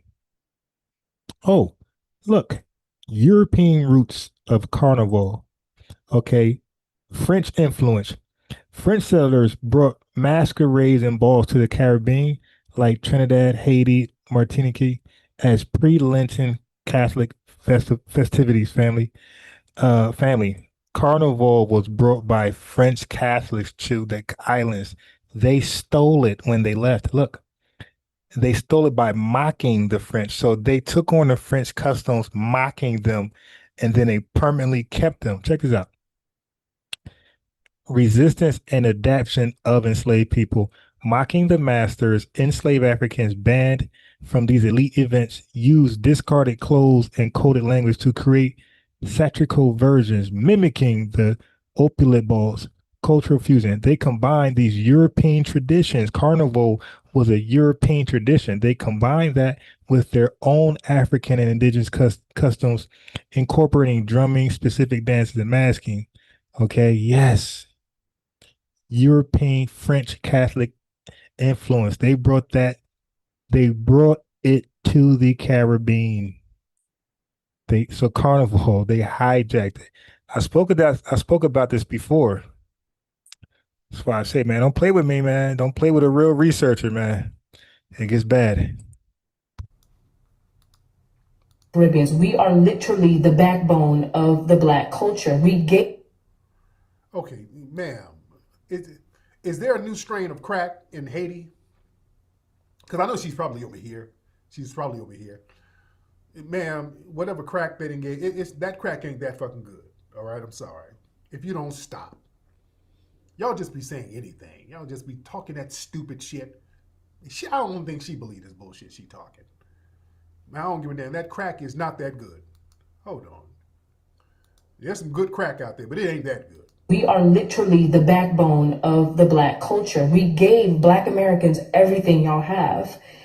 Of course, y'all cannot do it the way we do it. We do it better than y'all, but y'all have your own little weird. You do what, baby? What do you do? You do what? What do you do? What? Version of y'all culture, and that's why we want nothing to do with y'all. Y'all are horrible. Y'all are hood rats, and just lower tier. This obviously does not go for my Black. Okay, this sounds like an unpick me. Okay, let me tell you, and I told you all about this is the tether who has contempt for really foundational Black American women and men too, but they really have it for FBA women and men too. Yeah, I can see where she's going, or where that's coming from. A lot of them, they look at foundational Black American girls. They come over here. They had to flee. You come over here. You had to flee. You had to live in a house with 80 niggas, and you had to wear hand-me-downs. And I'm saying this with as much respect as I can, because I understand some people go through certain things and certain circumstances happen, and people, you should be in a position to do better. That's fine. I don't knock anybody for trying to do better, but fuck that if you're gonna be disrespectful to my damn people. That I ain't cool with. I ain't got no problem with people wanting to do better, but don't sit your ass over here and then come up and eat off us and then turn around with this sucker shit she talking. I ain't cool with that. You dig? She sound like she grew up, she had to wear hand-me-downs, she had to wear them little orphan Annie dresses to school. She got clowned. She saw them cute FBA sisters fly hair, nails done, cute ass girls getting chosen by the football players and all of that. And she was sitting up here with her little ashy knees, and she had a baby divestment wig, because they mamas be giving them wigs at 8 years old. Your parents be doing some real janky shit. So she grew up with contempt for foundational Black American women, and probably some people clown because of the clothes. That's what a lot of that is. A lot of people, you got clowned for your clothes that you wore. So now you grew up with this weird contempt. You never got over that shit. Y'all came to look. Your mama went down there to Goodwill. Y'all were wearing Goodwill dresses, which is unfortunate. I don't mock anybody or knock anybody, but your parents did the best they could do, and understand, kids are very honest about certain things. But when you grow up, you charge that shit to the game. Don't still hold on to that high school shit, that shit you went through in middle school, where you're gonna become this super tether villain, where you're just gonna denigrate foundational Black Americans for the rest of your life. Come on now. And you already have insecurity in your family because they had to leave their homeland, and you got cousins and brothers that they left back home. Get over that shit, dude. It ain't our fault. Yeah. Yeah, that roasting really, it really burns their soul. That's the thing with a lot of these tethers. Because part of our culture is roasting. Part of foundational Black American culture is we know how to roast each other, and we don't really trip off of it. You know, it kind of boosts you up. You know how to handle some verbal jabs, and then you learn how to come back with some of yours. But when you have people who are already wounded with insecurity, the fact that you fled, you had to leave and come eat and kind of squat in another place to a certain degree, that fucks with you already. You in a new place, in a new culture, and you eating off other people, and then niggas is clowning you. That really starts digging in your soul. You dig? You got to charge that to the game, and then you don't know how to roast back. That's why you can tell Tethers online because they don't know how to roast at all. You can tell a Tether online because they'll tell the same corny joke over and over and over again. You can tell that as a Tether. You a doo-doo head. Okay. Yeah, you doo-doo head.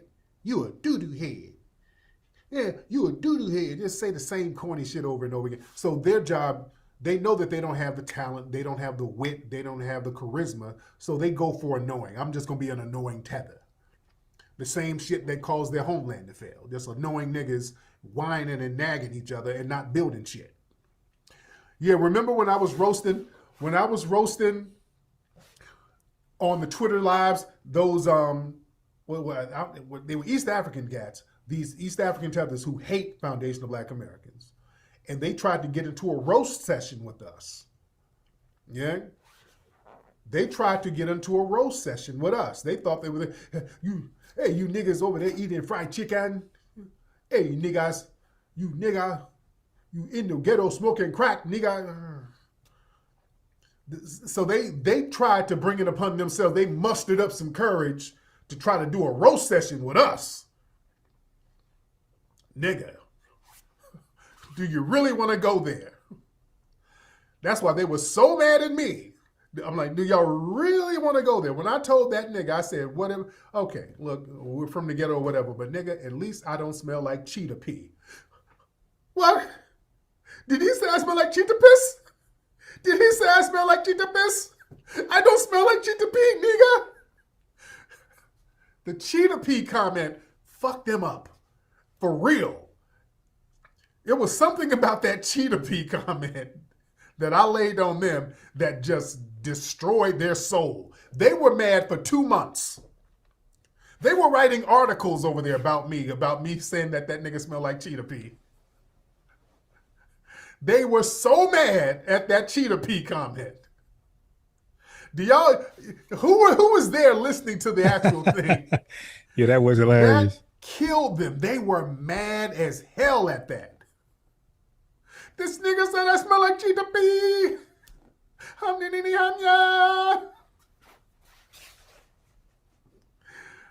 Oh, they were livid that I said that nigga smelled like cheetah pea. That burned them. They were so upset. They started reporting my page. Oh, we got to get this nigga on social media. Get him on social media. We have a campaign to get him on social media. They formed a petition. They went and formed a petition. This is a hate group. These niggas are a hate group. They say I smell like cheetah pea. Oh, that cheetah pea really, that just fucked them up. They didn't know what to do. Yeah, that hit them. I think that just went for the jugular. That really got them. I don't know why, it just got them. That one right there was the one that hit the jugular. Y'all had to be there to hear the hatred from them. They were calling us all types of niggas with the hard ER. Nigger! You nigger! Oh, they were throwing that N-word around heavy. You know? But family, we better understand a lot of those tether classes. Oh, let me play the rest of the clip. Let me play the rest of the clip. Let me play the rest of this lady. Hold on. Let me play the rest of her. Hold on. Lower tier. This obviously does not go for my Black Americanist articles, but you know who I'm talking about, y'all. And a lot of Black Americans' biggest rebuttal and their problem with us Caribbeans and Africans is, oh, well, if you're not Black, why are you using Black scholarships? Because we can. I don't care if you're mixed. I don't care if you're quadroon and octoroon. If you can get your hands on a Black scholarship, get them. I don't fucking care. Get them so we can get our education and get our bag, period. What the fuck they gonna do about it? And there you go. That's where your insecurity is, because after all that shit you talk, you still got to eat off some shit we fought for. After all that big shit you talk, ma'am, you still got to go get a scholarship that we done fought for, that you wasn't going to get if we didn't fight for it. You would still be back home eating dirt cookies. You sitting, yeah, they admit to tethering at the end of the day, yes. They know what it is. I don't give a fuck. Yeah, I got it. Get it by any means. Real disrespectful. And then you want to ask why we're delineating? Yeah, that's why. We should have been doing it a long time ago. Yeah, we're cool with some of our non-FBA brothers and sisters, but don't sit up here and act like y'all ain't been talking that shit behind closed doors with you and your janky-ass families for years.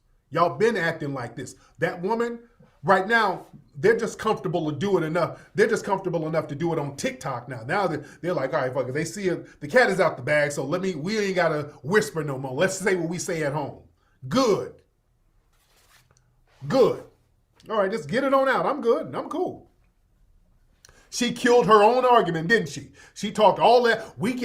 Black Americans get things from us. Y'all get everything from us. But when that scholarship money come through, well, yeah, I don't give a damn. I'm going to act like them and get it too. Yeah, when there's some benefits that we done fought for,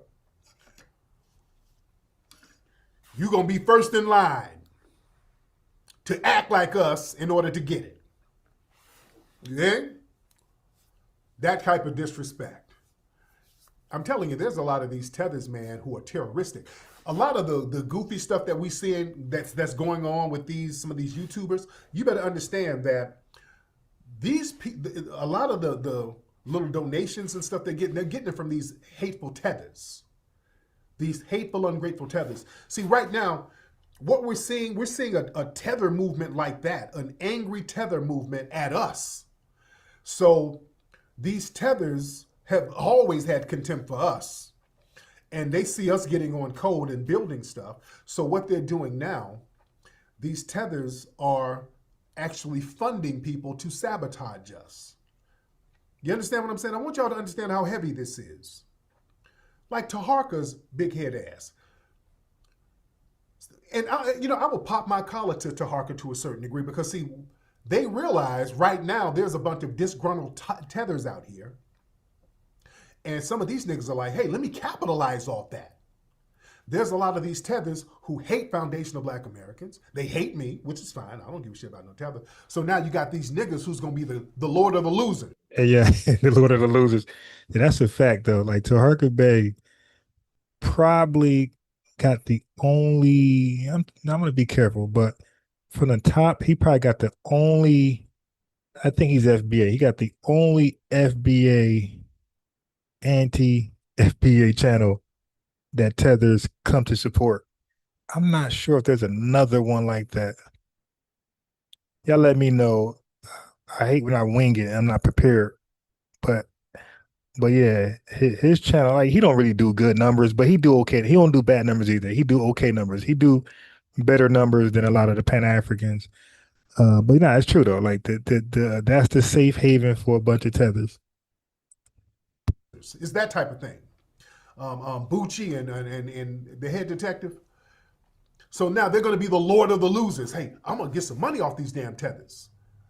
So I can, with Bucci, I can almost pop my collar to a certain degree to you getting money off these damn disgruntled tethers. So now with Taharka and these dudes, yeah, I'm going to check these FBI. I'm going to check Tariq. Yeah. Give me some money so I can file this lawsuit. Like, I'm going to file a lawsuit against Tariq.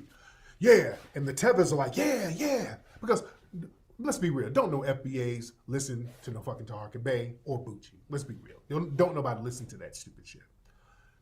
Because we don't listen to whiners. Ain't no FBA gonna sit around and listen to dudes whine about another man. All right? Nobody's gonna sit around and listen to a dude or any dudes whine about other dudes. Tethers do. That's some shit Tethers do.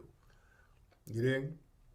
Because Tethers do that shit back home. They sit around and whine. Them the Tether dudes, and really the Tether dudes are real big whiners.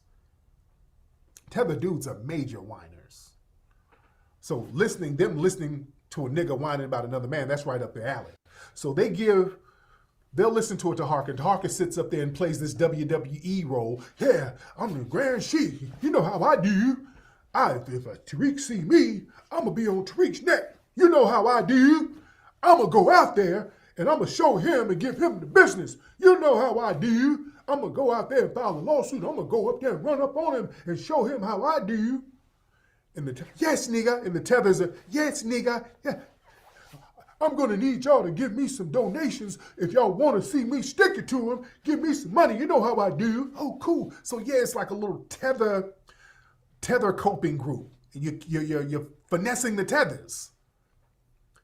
Shout out to Tahark. If you finesse these Tethers, I can almost pop my collar to that. Yeah, you're like the Lord of the losers. You get a bunch of losers who need a leader. Losers need a leader. So you got these niggas who's a loser. Tahark Bay's a loser. Bucci's a loser. Look at him. So losers come together. We have a super loser pack. There's only a handful of them. But we're cowards, so we hate those FBA niggas. We hate Tariq. So you go show him what the business is. So Taharka starts finessing these people. So Taharka, from what I understand, Taharka, I know you're listening. Yeah, he's doing all that Hulk Hogan Yeah, you know how I do. I'm going to go out there. You know how I do. I'm going to file a lawsuit. Y'all give me some money. So Taharka evidently got some money from these Tethers. They gave him their little Uber money. You're going to go stick it to Tariq? I will go drive Uber for extra hours to give money.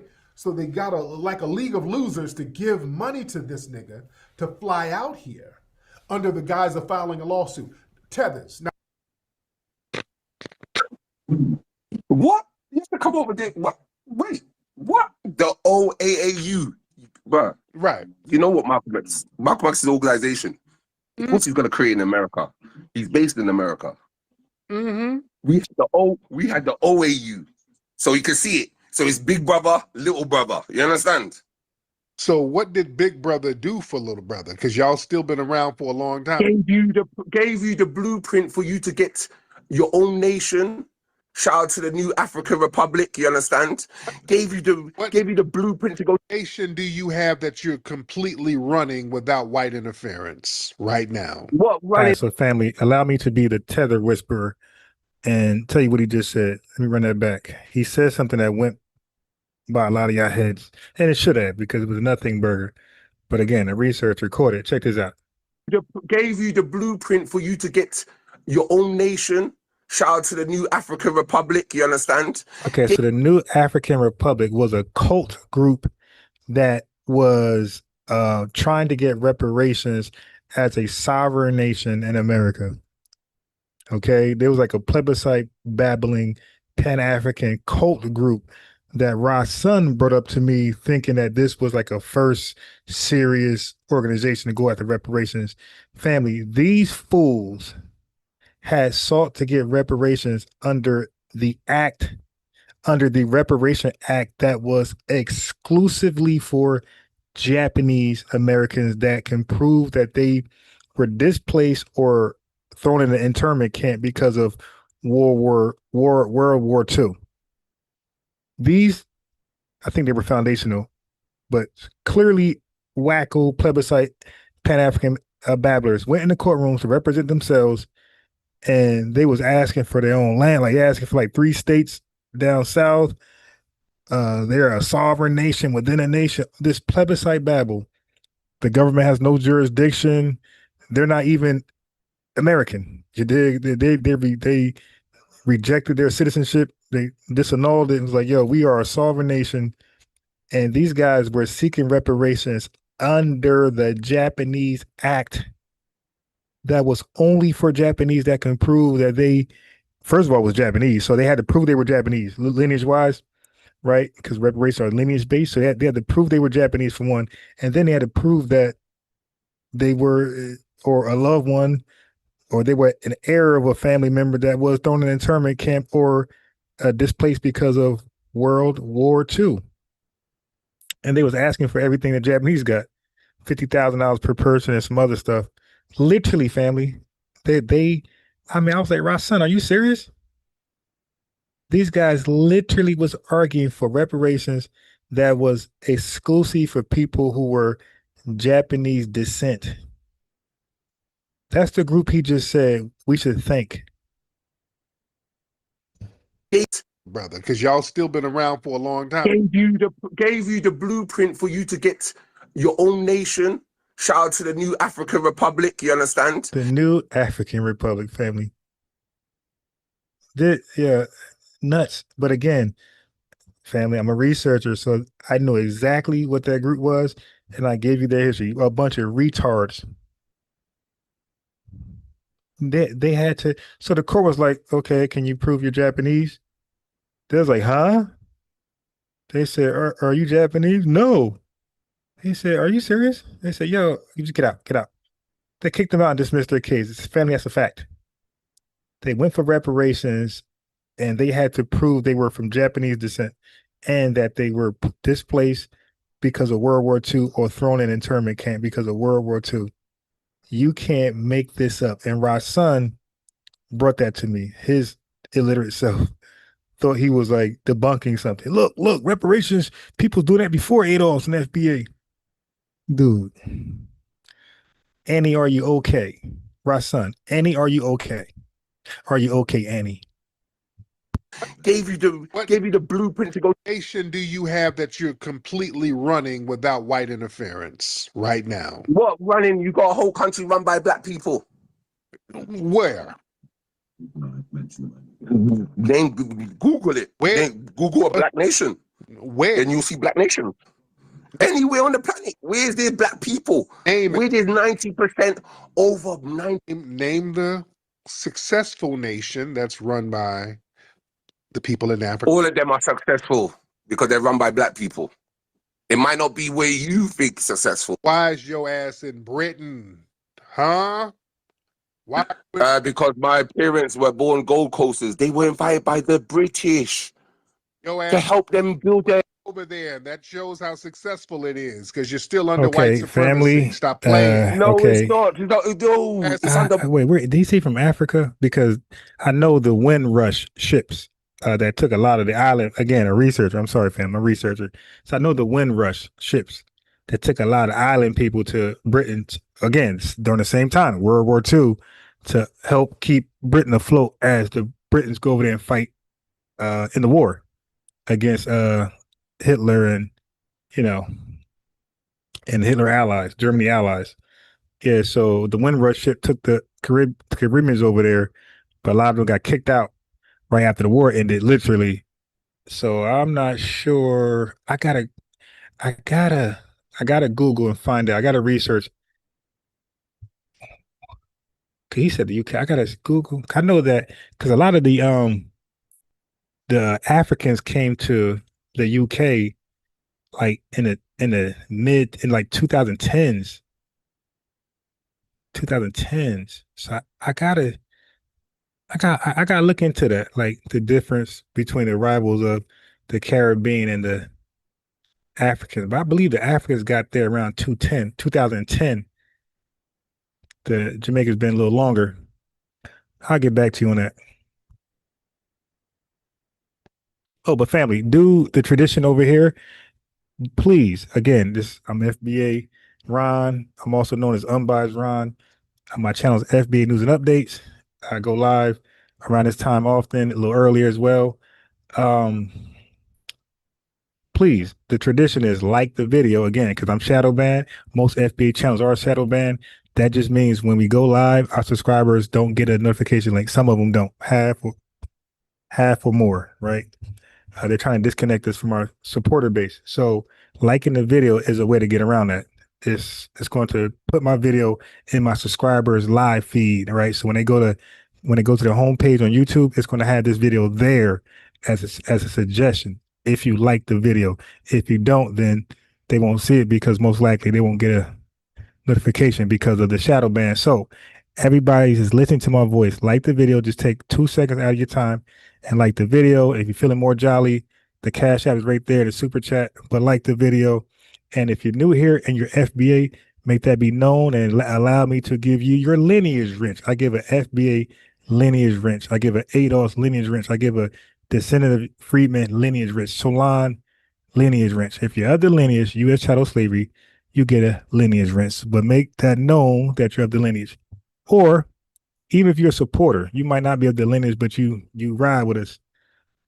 Same thing. Make that known. Multinational corporations, which is neo-colonialism.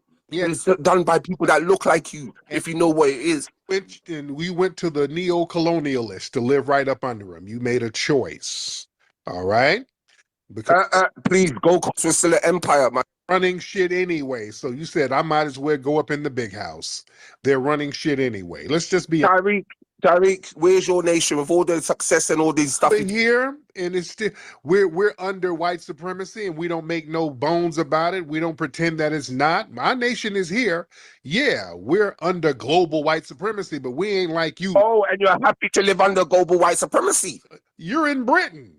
You're under the... This dude said happy to live under. Who said we're happy to live under? Well, first of all, I don't borrow that argument from Tariq. I don't argue about global nothing. Anybody that's dealing with white supremacy globally, they got to hold their own nuts.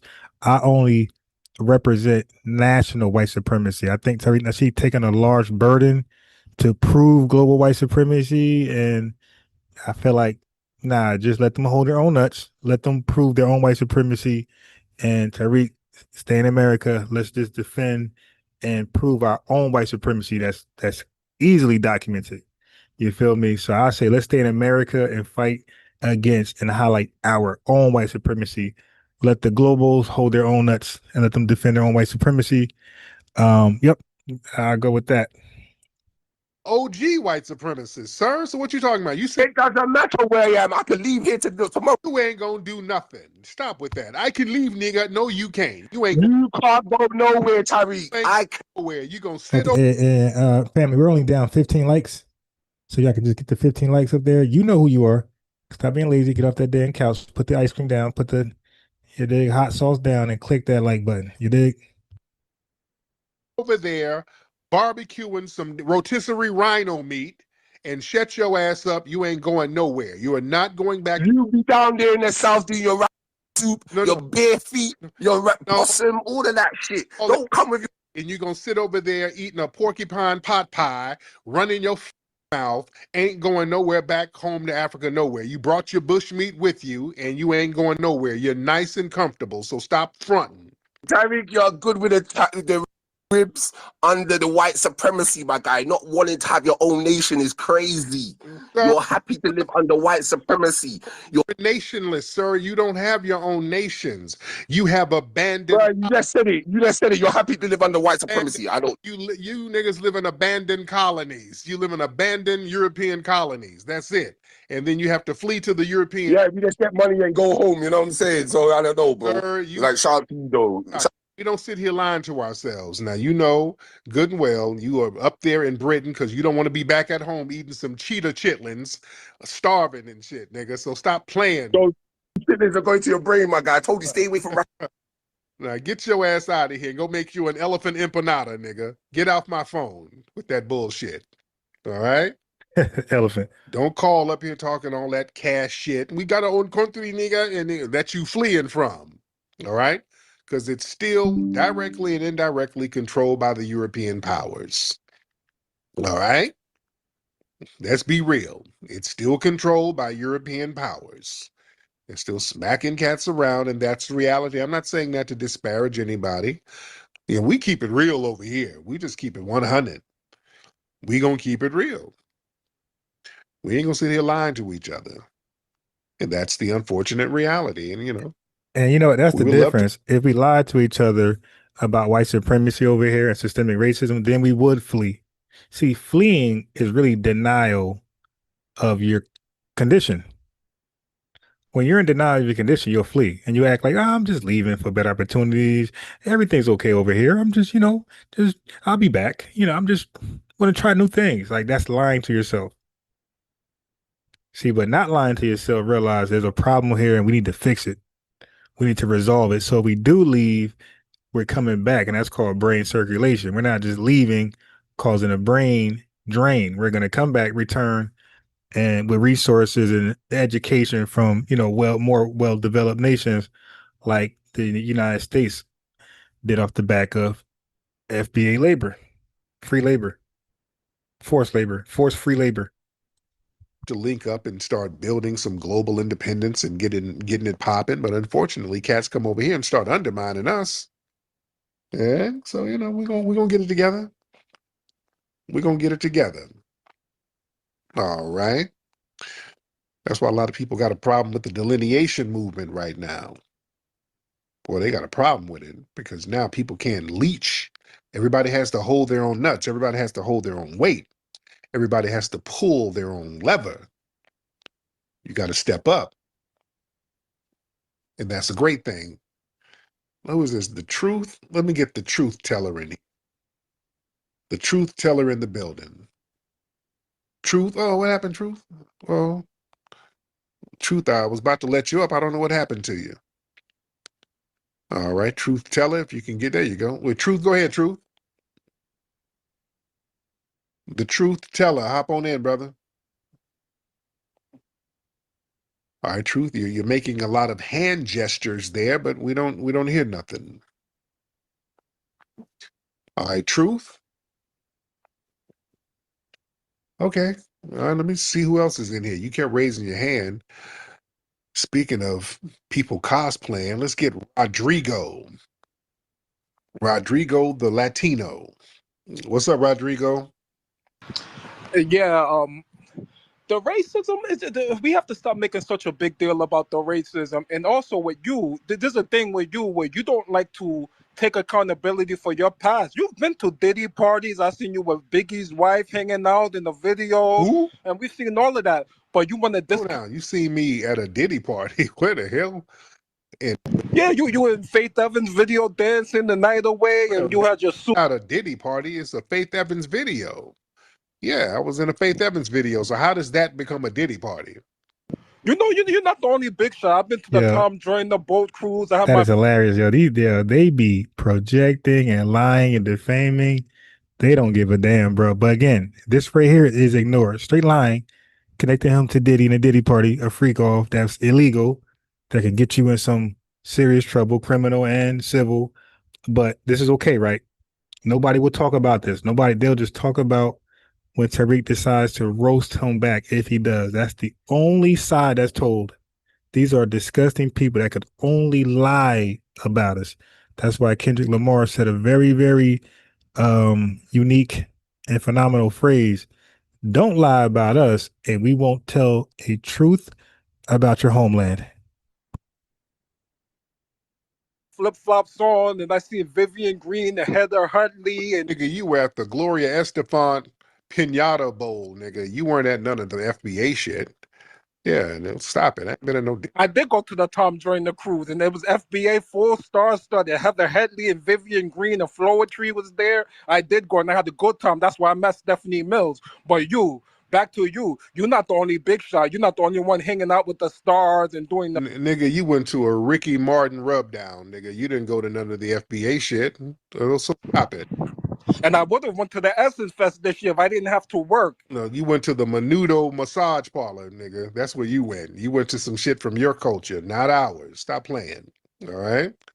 You don't know where I've been, and I always go to the events down in New Orleans, the jazz festivals, and everything. I go to every event. You don't know what you're talking about. No, nigga, you go down to the Tito Puente tribute band down there in New Orleans or something, but you don't go to none of the FBA shit because you're not of our culture, right? I am FBA. I told you I'm from Sanford, Florida. No, you're My family comes from Sanford, Florida. My abuelo, my grandfather, is still down there now, for your information. No, you're not, sir. No, you're not. No, my grandfather's down there, and I plan on visiting him for Labor Day this year, and I'm going to stream it so you can see my FBA family, my nieces, my sister, everyone. You don't have no FBA family, sir. You are Latino, and that's okay. You can't tell me what I am and what I'm not. Yes, sir. You are a manager at El Pollo Loco. My homegirl, Be Real, she's in here. Bring her up. She can tell you that I'm FBA. She's always talking to me, and I'm always in her room. What's her name? What's she? Her name is Be Real. She's from California. She can vouch for me. I want to hear from her. Where's she at? She's here. She's in the room here. Right here.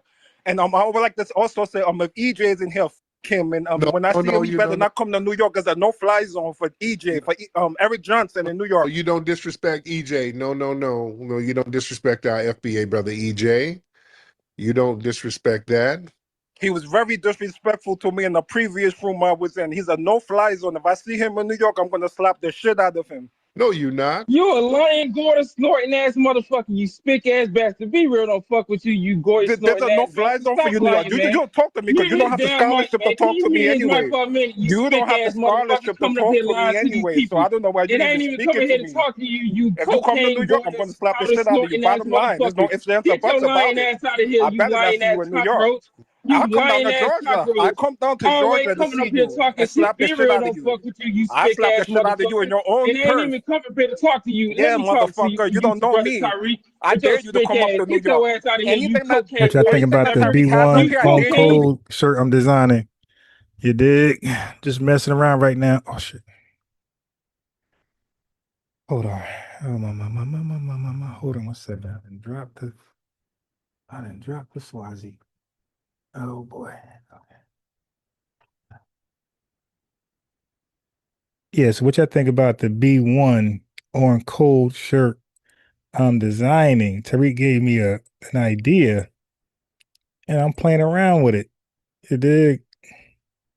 So the B1 is in the style of the Black Fist. And if you like that, the B1, let me know if it should be bigger, smaller, up, left, upright. And that's the Orange Code logo. B1 Orange Code. B1 Orange Code. What y'all think? I'm just messing around, and maybe this could be something we rock when we greet each other in public. You dig? What y'all think about that? All right.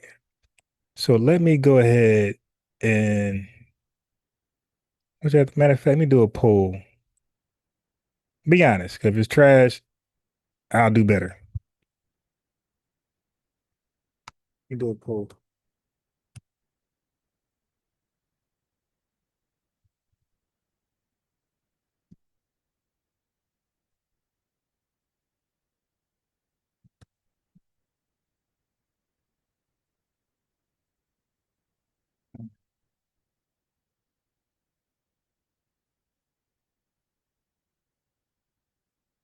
Right there. So what y'all think about the B1 Orange Code shirt I'm designing for the lineage?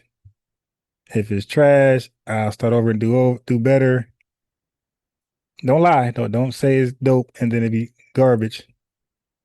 So the B1 is in the fist, the Black Power fist, B1. And we got the Orange Code in the front. It comes in different colors.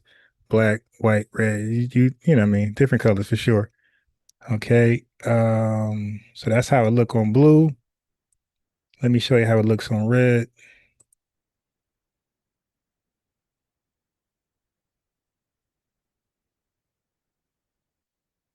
But if it's trash, I'll do another. I'll do the logos different. I personally like it. You dig? So I might be the first one. The B1 look dope. I ain't gonna lie. And maybe the B1, maybe we take the B1 off the back and put it in the front and we have a B1 shirt and a Orange Code shirt. Cause sometimes we could do too much. So it might be better off with the Orange Code as the front logo and no back logo at all. And then we'll have another shirt would be the B1 logo and no back logo at all. All right, so I will work on that. I'll work on that.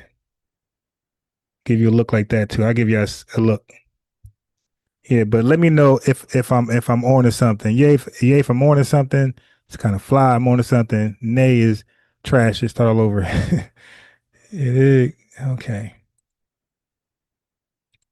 Be an attendant. Ass motherfucker Just so I with can your kick you in your wetback ass. culo. I'll call kick you ice in your on your fucking motherfucking culo ass if I with see your you. Pollo I Rico better not Suave see tight you. pants wearing motherfucker. You Get better your not ass come out up of to here New York, with your spick motherfucker. ass, man. I don't even know why Tyreek keep laying your ass I'll up here, punch and you you in know between you your ain't no eyes, damn FBA. motherfucker. And I hit you upside your Pussy ass forehead with a fucking motherfucker. motherfucking ass stick with your I stick dare eating you, ass. motherfucker. You With your talk all that cocaine shit snorting online, but ass, you'll never say it to motherfucker. my face. You'll Always never lying come about. up to Nueva York and say it to my face. Come up here and say it. Okay. Pussy. Calm down, Rodrigo. Calm down. You're not gonna do nothing to nobody. Calm down. Because we'll steal your penny loafers, nigga. So calm your ass down. I have respect for you, but I slap the shit out of No, EJ. you're not. No, you're not. I kick them all in this culo. No, you're not. No, you're not, sir. We'll kick that empanada out your hand. That No. You're All not right, gonna so hurt this no how it looks. FBAs. We don't do that. We don't let you do that. All right, hold on. I am So this how it looks without the back logo, just the B1 there. Right. So we could do it like that. Just the B1, nothing on the back. Might be doing too much. And then the on-code logo in the front, nothing on the back. Yeah, I like it. So if y'all don't like it, I'm rocking it. You dig? I'm gonna cut my camera on and I'll be looking like this for the summer. You dig? Probably get a hoodie. Thick little hoodie. I like it though, I ain't gonna lie.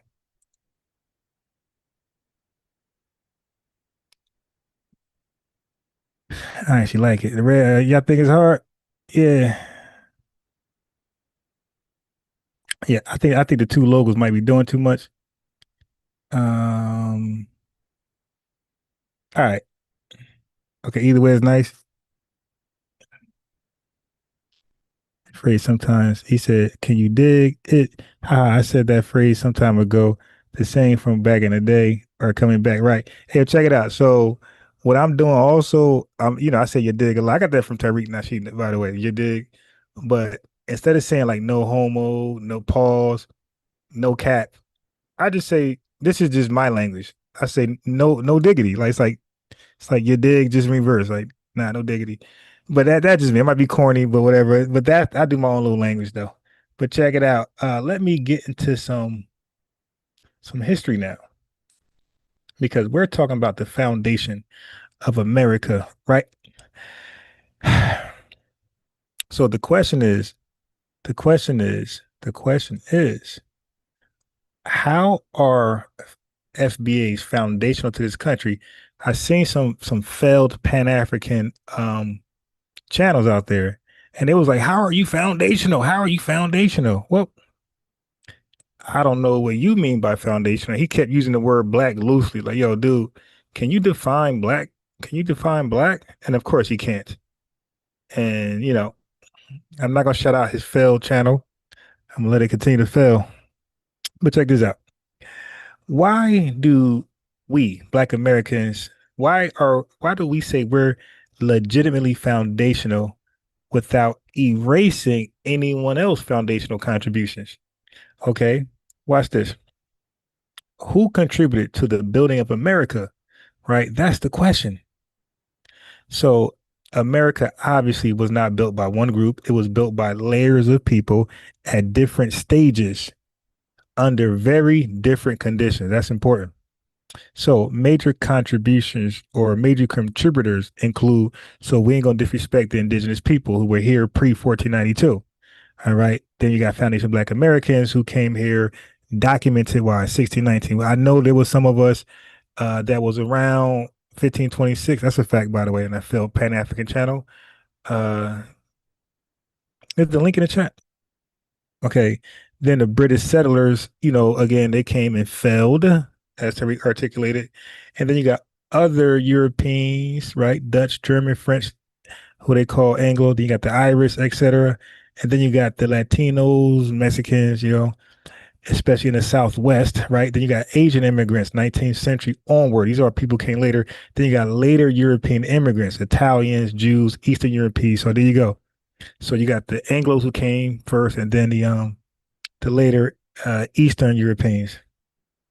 So keep in mind, the argument is not that we're the only people who built America. Okay, we're not. That's not our argument.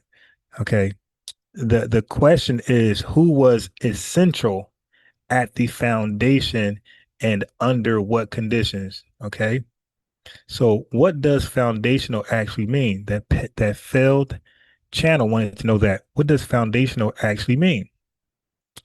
Well, let me tell you what it's not. Foundational is not exclusive. Foundational is not the most people or the first person to do something. Foundational means present at the earliest stages and essential to the basic survival and growth of the system, and contributions were not optional, and contributions were extracted, not negotiated, and the system could not function without us or those people. Okay, so you got to think of a foundation like a house. Think of a foundation of a house. Many people can decorate the house later. You know, your wife makes the bathroom look so pretty, the kitchen, the men that go downstairs, the basement, the man cave, got a little patio, a little deck. That's after the foundation. The foundation determines whether the house stands at all. So a lot of what we're saying is that a lot of people came to decorate the house, and they're confusing that as being foundational to America. Indigenous peoples, right? They're foundational, but in a different way. So they're foundational in the sense that they were the first inhabitants, right? They provided early survival knowledge, agriculture, geography, trade routes, and they help early settlers survive. Like, you know, the little low contributions. But let's be real though. They were not incorporated as a permanent labor base. They were displaced, removed, or exterminated. It was short-lived. They didn't really, really add to the foundation like that. The U.S. economy was not structurally dependent on their labor long term. So they did a little something, but really nothing. Okay. So indigenous people are foundational to the land. They're foundational to the land, but not the economic engine of the U.S. state. What about the early European settlers, the founders and controllers, but not the labor base? So early European settlers created political institutions, controlled land ownership, wrote laws and constitutions, directed the economy. Some Tethers call, and some white supremacists call them the architects, right? But most Europeans were not doing the hardest labor. Many avoided plantation labor entirely. Their wealth often depended on someone else working for free, right? Europeans were architects, like they like to brag about, and beneficiaries of the labor, but they were not the coerced foundation. Now let's get to Black Americans. This is where we're the most distinct. This is where we are distinct. Okay. So Black Americans, we were present before the United States existed. We were here continuously from the colonial era through nationhood. We were forced into permanent hereditary labor. We're the only group legally defined as property. We're the economic engine of the colonies and early U.S. Okay. So America's early wealth was not built on wages. It was built on stolen labor. So what did foundational Black Americans build exactly? What did we actually build? Well, let's talk about agriculture, which is the backbone of the economy. Tobacco, rice, indigo, cotton, the number one export for decades, cotton. Cotton alone powered U.S. banks, fueled northern factories, made America a global economic power. Cotton alone did that, made America a global economic power. So without enslaved Black labor, there is no cotton empire. There is no early American wealth that attracted the the Johnny come latelys to come over here. Okay. What about infrastructure? The roads, ports, canals, railroads, governments, buildings, universities, many early colleges, Ivy Leagues included, were built by enslaved labor funded by slave profits. What about skilled labor? That's often erased. So Black Americans, we were blacksmiths, carpenters, masons, shipbuilders, engineers in practice, not really title, okay? So we weren't just field hands, we were the workforce. Now, why don't we consider later immigrants foundational in the same way? Okay. Why not? This is where people get emotional and they tap out, they foretee us. But the facts are clear. So later immigrants, remember, we were 1600. So later immigrants, 1800s to 1900s, arrived after the US was established, enter an existing economy. They were paid wages and they could eventually own land, start businesses, form ethnic enclaves, assimilate into whiteness, the white status, as many did. They built on top of the foundation, family. This is what got to be articulated when we roast them and educate them in these spaces. You guys are not foundational. You built on top of the foundation, and a lot of them just decorated the house. Okay, so now that doesn't make their labor unimportant. So we're not saying what they contributed was nothing. We're just giving it its proper perspective. Like, dude, you built on top of what was already laid. Okay, so they just added on. Now, what makes Black Americans' contributions uniquely foundational? Okay, other groups helped to build America. Black Americans, we built into America. One more time. Other groups helped build America. Black Americans, we built into America. And you even can say we were built into America. And I like that better. Let me say that different. Other groups helped build America. Black Americans were built into America. All right. So what I mean, no consent, no wages, no exit, no homeland return, no compensation, labor extracted across generations, citizenship denied while labor was used. No other group experienced all of that. Okay. Now, so that is why today we're delineating and demanding reparations because of the following reasons as listed. So reparations is not a handout, and it's not for being poor, being Black, being discriminated against generally. Reparations are for state-sanctioned lineage-based harm, wealth extraction, unpaid labor, legal exclusion after emancipation. So that harm applies specifically to Black Americans descended from U.S. chattel slavery, ADOS, FBA, descendants of freedmen. All right. So America essentially had many builders.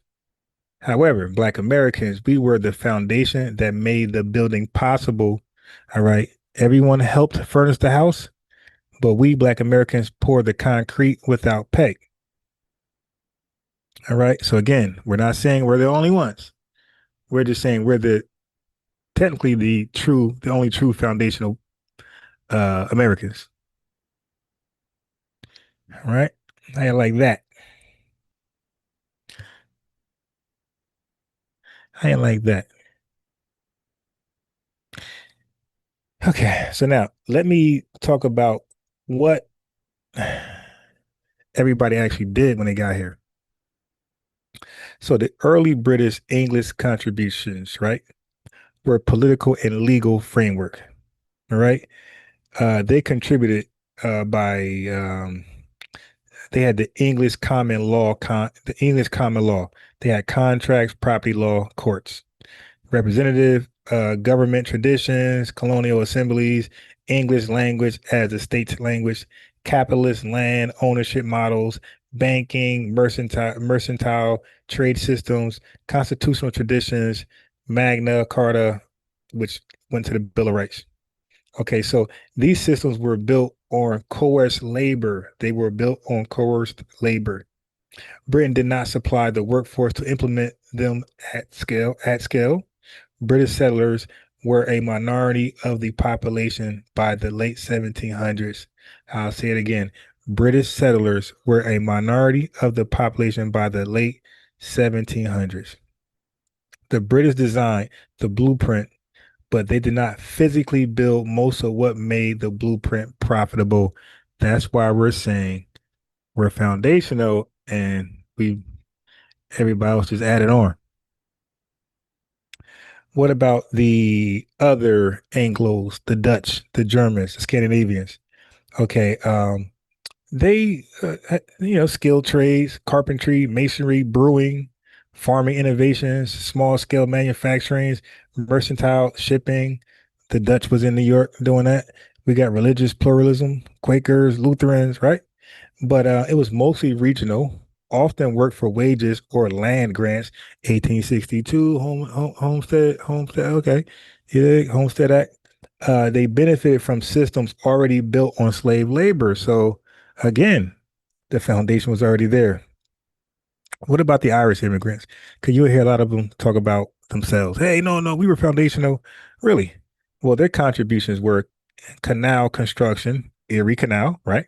Railroad expansion, urban infrastructure, coal mining, municipal label, police, fire department. That came later, right?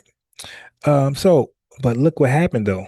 They arrived after the U.S. was already founded. They came mid 1800s, mid to late 1800s. So they came after the U.S. was already founded. Family, they were just decorating the house and adding on a deck. You dig? Maybe an attic, maybe a third floor. They enter an economy already capitalized, already thriving and booming, based on forced labor from FBAs. So they eventually gain access to whiteness, unions, political power. So they tapped out. So Irish labor expanded America. It did not found it. Okay, so they got to understand you expanded. So Tariq talks about that later with the Chinese that we'll get to. So Chinese laborers also mid to late 1800s. We were here 1600s, and some of us, not a lot, but a few of us was here early 1500, but the bulk of us came. So that's why I'm gonna keep saying 1619, because the labor force was here 1619. Okay, but Chinese laborers came mid to late 1800s, and what did they contribute to? Transcontinental railroad, especially dangerous western sections, right? Mining, agriculture, right? California, infrastructure expansion in the West, right? But look. They were excluded from citizenship, the Chinese Exclusion Act, right? Not allowed political participation, arrived after national foundations were laid. So we're not saying that labor was fruitless. We're not saying they were useless. They didn't do nothing. We're just saying you contributed, but you're not foundational. So family, so I'm explaining the Wheezy F baby. So when it comes to Black Americans, don't forget the Wheezy F baby. There's no Wheezy F baby for them. They're just Americans, but they're not foundational. What about the Johnny come latelys? The rejected, the Anglos rejected and despised the Southern Europeans and the Eastern Europeans. They came dumb late, right? The Southern and Eastern Europeans, the Italians, Poles, Slavs, Jews, etc. They contributed in the steel mills, coal mines, factory labor, urban construction, industrial expansion. Again, but mostly post 1865. They came after slavery was abolished. So that foundation was clearly laid. The money was already here. They benefit from an already industrializing nation. They enter wage labor markets, Black Americans, we were often locked out of, right? So what did we do that everybody else also did, right? Build roads, build railroads early, work mines, perform skilled trades, farmed at industrial scale, constructed cities, load ships, cleared land. They did that too. But what is the critical difference? So we did that, they did that. But what did we do that they didn't do? This what separates us and makes us foundational and them not so. We built the core export economy: tobacco via Virginia, Maryland, rice, Carolinas, indigo, cotton, most valuable export in the world by 1860. Excuse me, I said the world. Cotton, most valuable export in the world by 1860. All right, so by 1860, enslaved black labor was the single largest source of U.S. wealth. All right. And we worked without wages, land, or citizenship. No pay, no land grants, no inheritance, no legal protection, no mobility. Everyone else eventually got wages, got land, got citizenship, got union access, got legal standing. Not foundational. Okay, we built the South and financed the North. Southern plantations generated capital. Northern banks insured slaves, right? Northern factories processed slave-grown cotton. Northern ports shipped slave-produced goods. So slavery wasn't regional, it was national. We built America before America existed. Okay. We built colonial economies. We built infrastructure before 1776. We were present at the founding of the nation. We were accounted for taxation and representation with the Three-Fifths Compromise. Ursa, are you listening? We talked about that yesterday. So no immigrant group can say that. Okay. What didn't we do? Okay. Because they like to say, hey, you weren't the architects. You're right. We were not the architects. So we generally did not design national legal systems, form early banking institutions, control capital, own large factories, write laws, control immigration policy. Okay. We didn't do that. But that wasn't because we didn't want to. It's because we were excluded from doing that. This was force, not choice. So we are foundational. We are foundational, and we're not saying we're the only ones who added, did something, contributed, built. We're not saying that. We're saying we're the only foundational ones by the reason I just gave. So foundational does mean present at the founding, central to early wealth creation, unavoidable to U.S. formation, economy collapses without our labor, contributions preceded most immigrant groups. Okay, so that's for that. That's for the record, and also those troll channels that want to know why are we foundational. I know this hurts. So everyone helped furnish the house, but Black Americans, we poured the concrete, framed the structure, and were inside before the doors existed. All right. Everybody helped expand America, but Black Americans, we were here before the foundation dried, worked without wages, financed the nation, and were denied the rewards everyone else later received. That is a mic drop.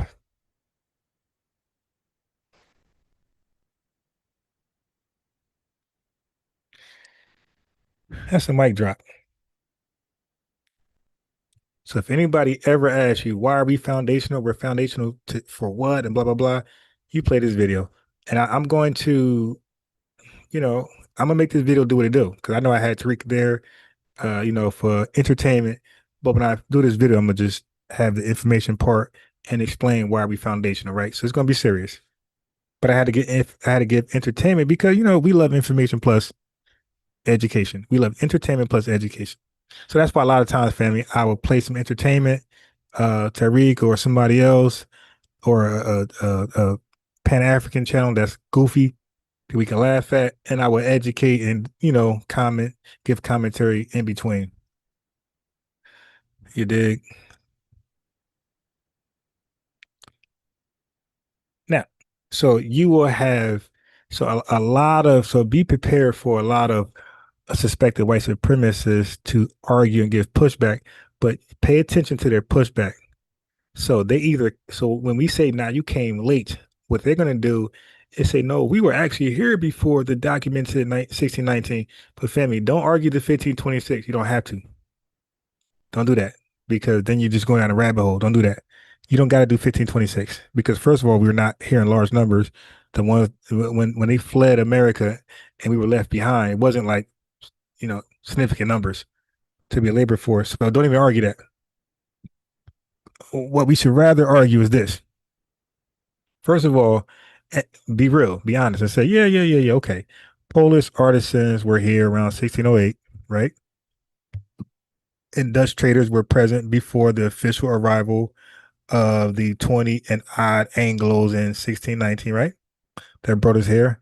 Their economic impact was local and subsistence based. Okay. Subsistence based. Their impact was local and subsistence based.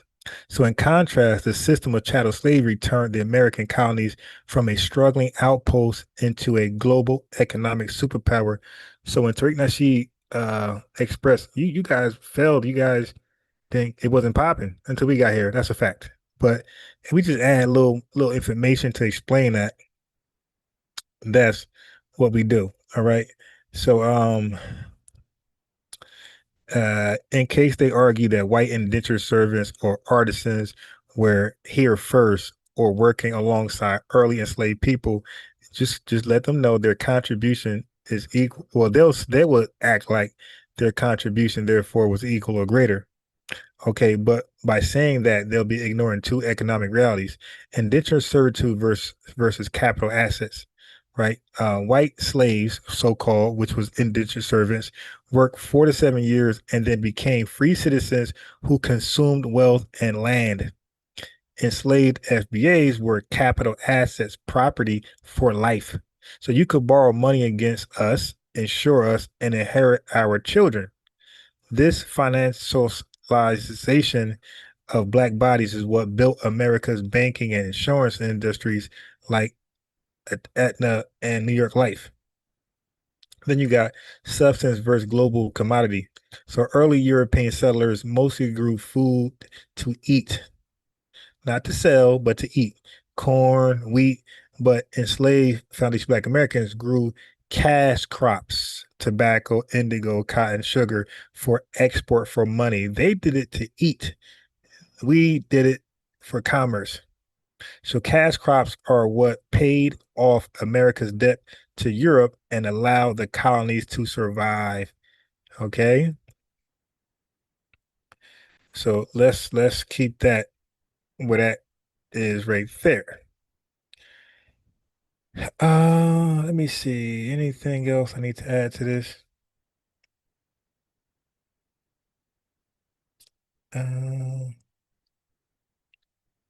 So let's be clear here. It was us who taught settlers how to grow rice in South Carolina, right? A massive cash crop, because they had been growing it for centuries. We been growing it in the centuries in the Senegambia region.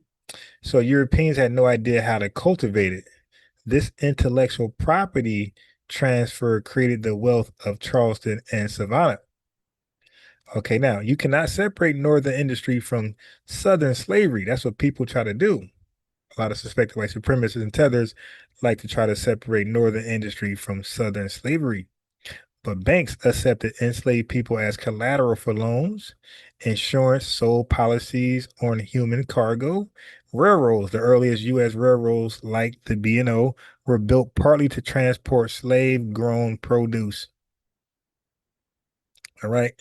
So any suspected white man's argument fell because tobacco and cotton, the products that made America rich enough to fight the British and expand west, were labor-intensive crops that free settlers refused to farm at scale because it was too hard and not profitable enough without free labor.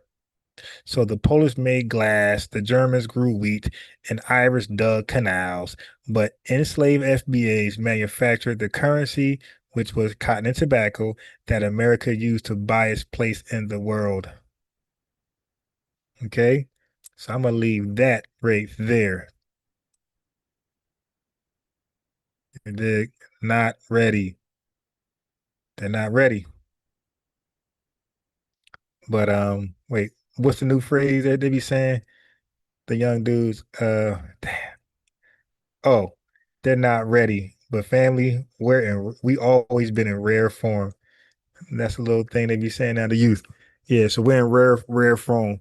So listen, these tethers, these suspected white supremacists, these Pan-Africans, they gotta be a man.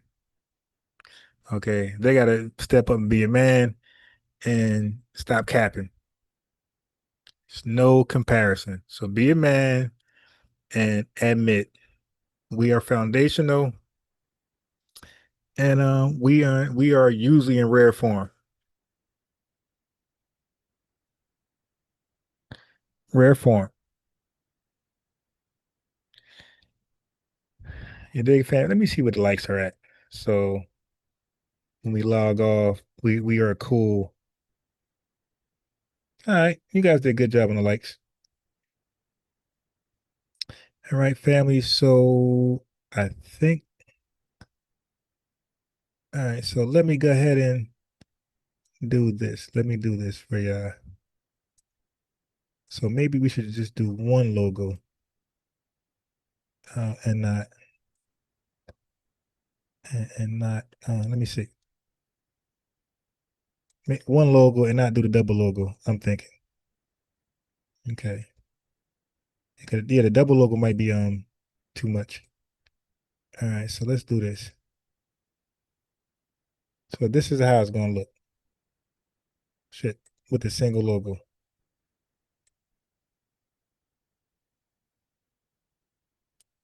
Boom, boom. I can make this bigger or leave it like that. That's how it looks. That's in blue. But again, I could do like the major typical colors. I can make that smaller too. There you go. That's the two logos we'll rock with. B1 on code. I think that's fly. I think that's fly. Now, if I trademark it, am I the leader? Yeah, these tethers and these suspected white supremacists are funny. So if I trademark that logo, that B1, am I the leader of the lineage? Yeah, they be chasing, bro. They be chasing. Let me do another color. Let me do boom. Oh, that's okay. Let's try this color, family. Let's try that dark gray. See how this look. Boom. Boom. Boom. Boom. And you could put it on hats and stuff. Cups, mugs, coffee mugs, whatever. Can you change that? And you can't. That B1, I'm gonna make it white. Yeah, you could play with the B1. You can make the B1 different colors. The on code is pretty set in this color with the American flag. I mean, if I wanted to, I can make it all black. So yeah, so the colors can the color coordinates can change, but that's pretty much it right there.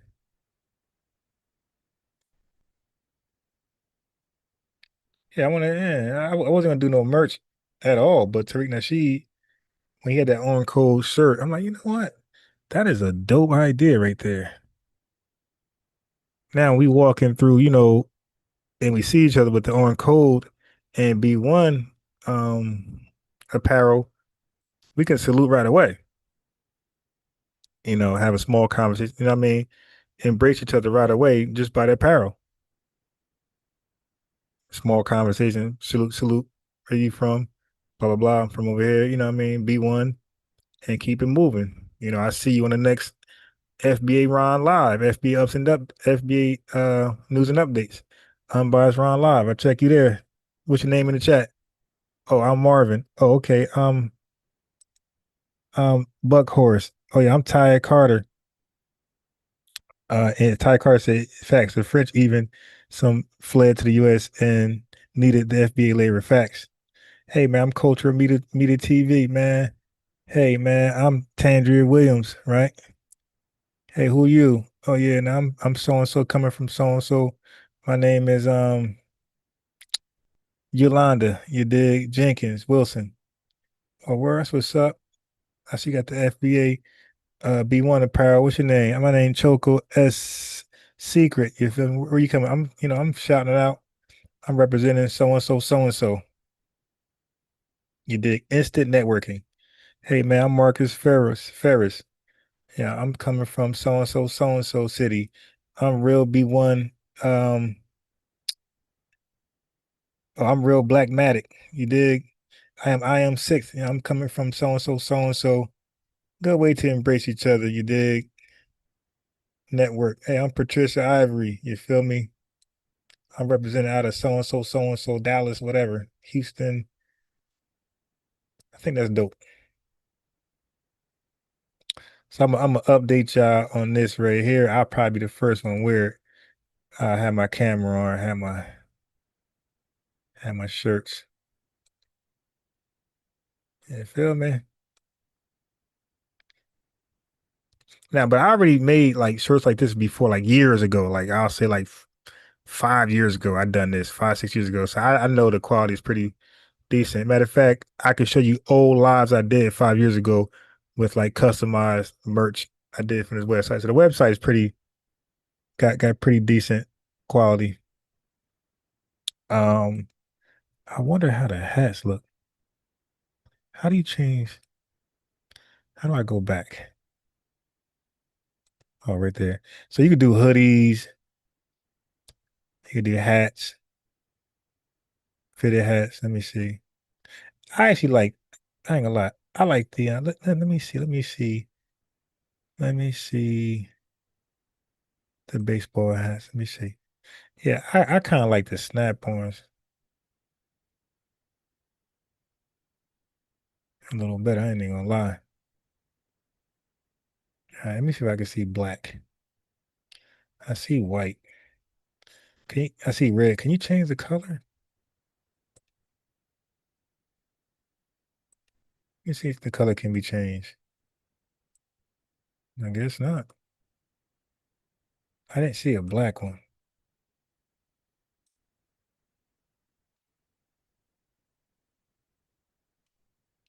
I did not see a black hat. I seen a red hat. Oh shit, don't wear a red hat. They're like, oh, MAGA.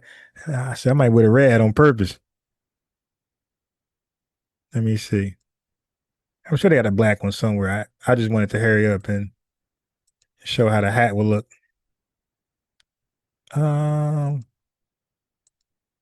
Look kind of fly.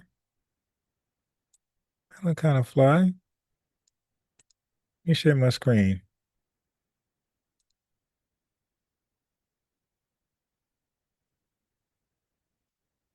Now that's a snapback. And dig, that look kind of fly.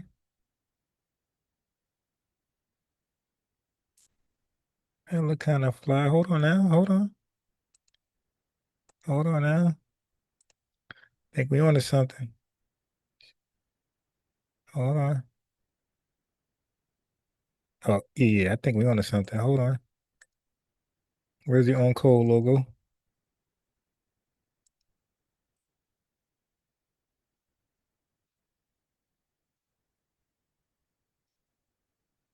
Now, I'm gonna be honest, I don't know how it's gonna look if it goes across the crease in the hat. That's why I was trying to avoid that for the fitted ones. I don't know if it's gonna go well over this crease. That's why I said I'll be the practice dummy. That's why I was putting it on one side of the hat. But I'll be the practice dummy and try it out first. You dig? I'll be the practice dummy. But I wonder if it could go across the yeah, that'd be dope. If the crease didn't mess it up. We'll see. Let's do it right there. You dig? Well, we are the innovation. We are the innovators of the country, you dig? Yeah, the red on white would be cool. Yeah, that don't look too bad.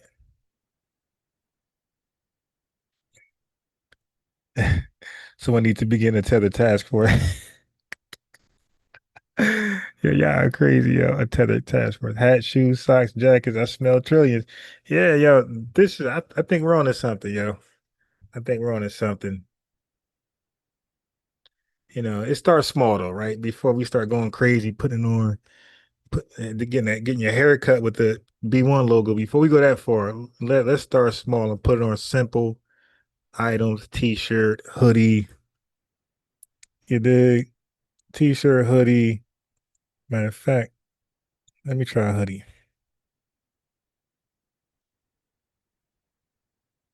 They got baby stuff.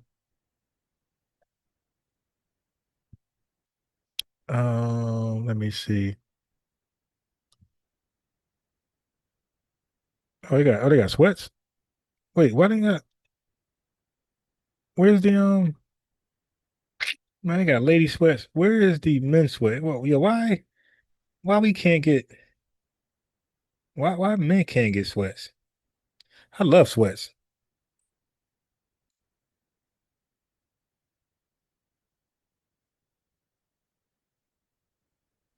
All right, let's see how this look. This is a pullover hoodie.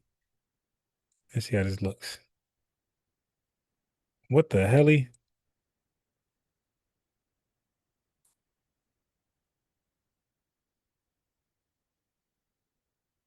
I like both hoodies. I like a pullover and a zip up.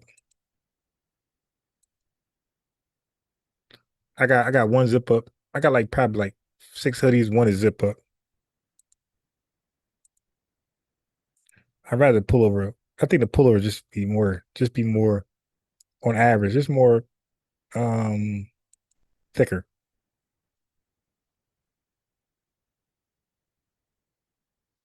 Now I made it a little big, but I'm just playing with it. Okay.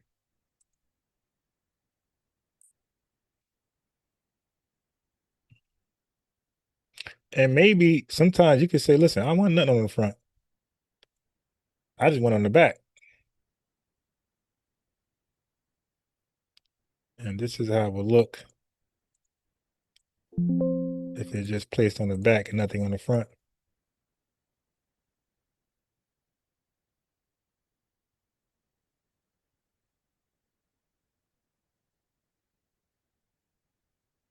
All right.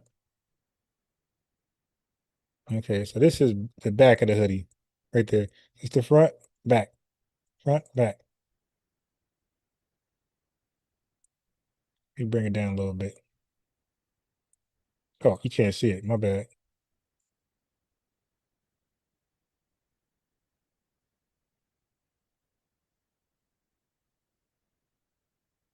So that's the back. That's the front. That's the back. Front, back. Yeah, we might be onto something here.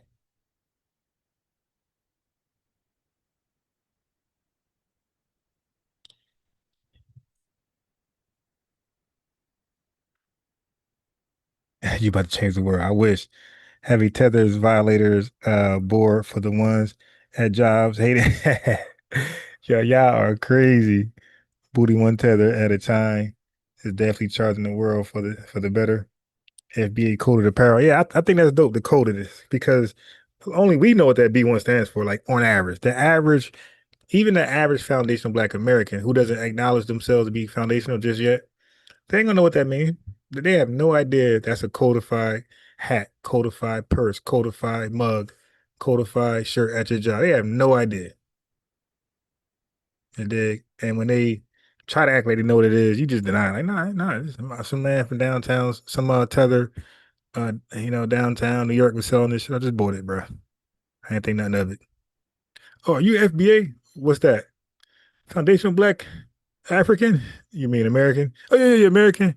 Nah, I'm not that. Well, what's up? It's at the job. You gotta can't let tether blast you. What's that? Never heard of it. What's that? Oh, you got it on. Oh, nah, I bought this downtown New York. Some tether was selling this, and I just look nice, supporting them. Just bought it. Why? What's up? Oh no, I thought that was representing something else. I'm sorry. I'm sorry. You dig? So you do that. Yeah, you don't go to your job, let them know what you do. But you know what I mean? I remember when I was with the Nation of Islam, man. I wasn't going to the job talking about Malcolm X said this, said that. Get your ass fired and targeted so much so fast. Promotions you'll never get again. You dig? That wage increase, that salary increase, gone. Nah, you gotta be smart, man. You gotta know when you're being targeted. Blend in. FBA, what's that? Delineation. Well, that's a long word. What that mean? Put like a tether. What's delineation? I don't know what that mean. A clothing brand called B1 would be a move. Yeah. That's actually dope. But if I trademark it, they're gonna say I'm the leader of the lineage. That's hilarious. Okay, let's all trademark something so we all be leaders according to Tethers. They snitched on me, dirty bag. I'm telling you, Fabby, do not go to work. That's why I like to codify. Think about what we normally do. Like, look at our language. Remember in plantation, we sung songs and we did certain things. We played certain instruments to communicate with each other. But the whole time, I mean, we're singing songs. They think we just sing because we're happy to be enslaved, but we're actually communicating. Like, let's get back on that. So our clothing got to represent that. You know how we walk past each other, we could nod the head. And the nod the head could mean two things. It could mean, what's up, brother? Or it could mean, what's up, brother? Like, you want the fade? You feel me? So, but only we know that. You dig? So, yeah, man. I think being on code is dope, and having codified clothing, apparel is dope too. I mean, eventually it's going to be out the bag. Eventually, we ain't gonna be able to deny what everything is because it's going to catch fire. Where rappers going to talk about it. It's going to be in movies, and at that point, the cat's out the bag. But at that point, it wouldn't even matter because it'll be socially accepted. When rappers start talking about it, and it's in movies and sitcoms, and uh, the Breakfast Club. At that time, it'll be socially accepted. So we could just proudly be like, yeah, I'm FBA. Well, what's up? Yeah, I'm B1. Yeah, I'm on code. Well, what's up? Yeah, it'll be socially accepted. I remember when I was young, I used to rock. I had braids for a long time. Long time. I told y'all when I was a Muslim, a Malcolm X Muslim, I used to sell final calls with cornrows and box braids. I think I was the only Muslim ever, black Muslim, by the way, black Muslim to ever sell final calls and be a part of mosque with braids. But that's how thorough I am, family. Like they respected my research skills and my study habits so much that they didn't even press me to cut my hair. Like matter of fact, I cut it when I wanted to cut it. Like nobody ever said you got to cut it tomorrow. I never got that. Like they let me do what I wanted to do, and then one day I just said, let me just cut it. Stop being rebellious, and I just cut it. But nobody ever pressured me or told me I had to cut it. I had long braids, and I got pictures. I was in Mosque Mariam in Chicago with my cornrows. You dig? With the Nation of Islam. You dig? Yeah. You know what? I am 6. I thought about that. I said once I said I bought it from a tether. He's like, see, I told you, your FBA. I'm gonna say, nah, he said tether first. I got it from him. He had a tether shirt. I'm gonna say, nah, he had a shirt called Tether. I was gonna buy that too. What that mean? You dig? Yeah, nah, I got witty comebacks. Trust me, I am 6. It's really hard to catch me because I got witty comeback. I think really fast. I told you I play chess. I played 1 minute chess for the entire game. So I'm thinking like my moves is like no more than like 2-3 seconds a move because the whole game is 1 minute. So you got to move quickly, very quickly. So I think that helped me become really witty, come with fast problem solving techniques and fast witty comebacks. So if he said, you said tether, oh, you're FBA, that's the talking point. I say, no, he had a shirt that said tether. And I was gonna buy that too, but I didn't want to buy everything. I just bought this. I told him I'll be back to buy the tether shirt. Why? What does tether mean? Tell me, man. What does it mean? What does B1 mean? I'm supporting my African friend. You know what I mean? Funny. pull legal historical rank against these lies. Yeah, facts. Facts coaching me. Buckhorse laughing.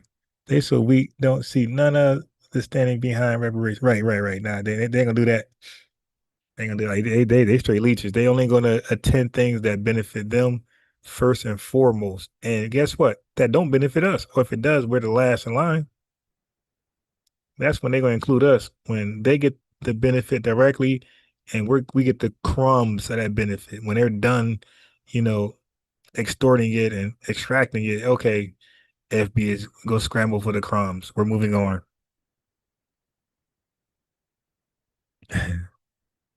They tell you to be an ankle monitor. Really?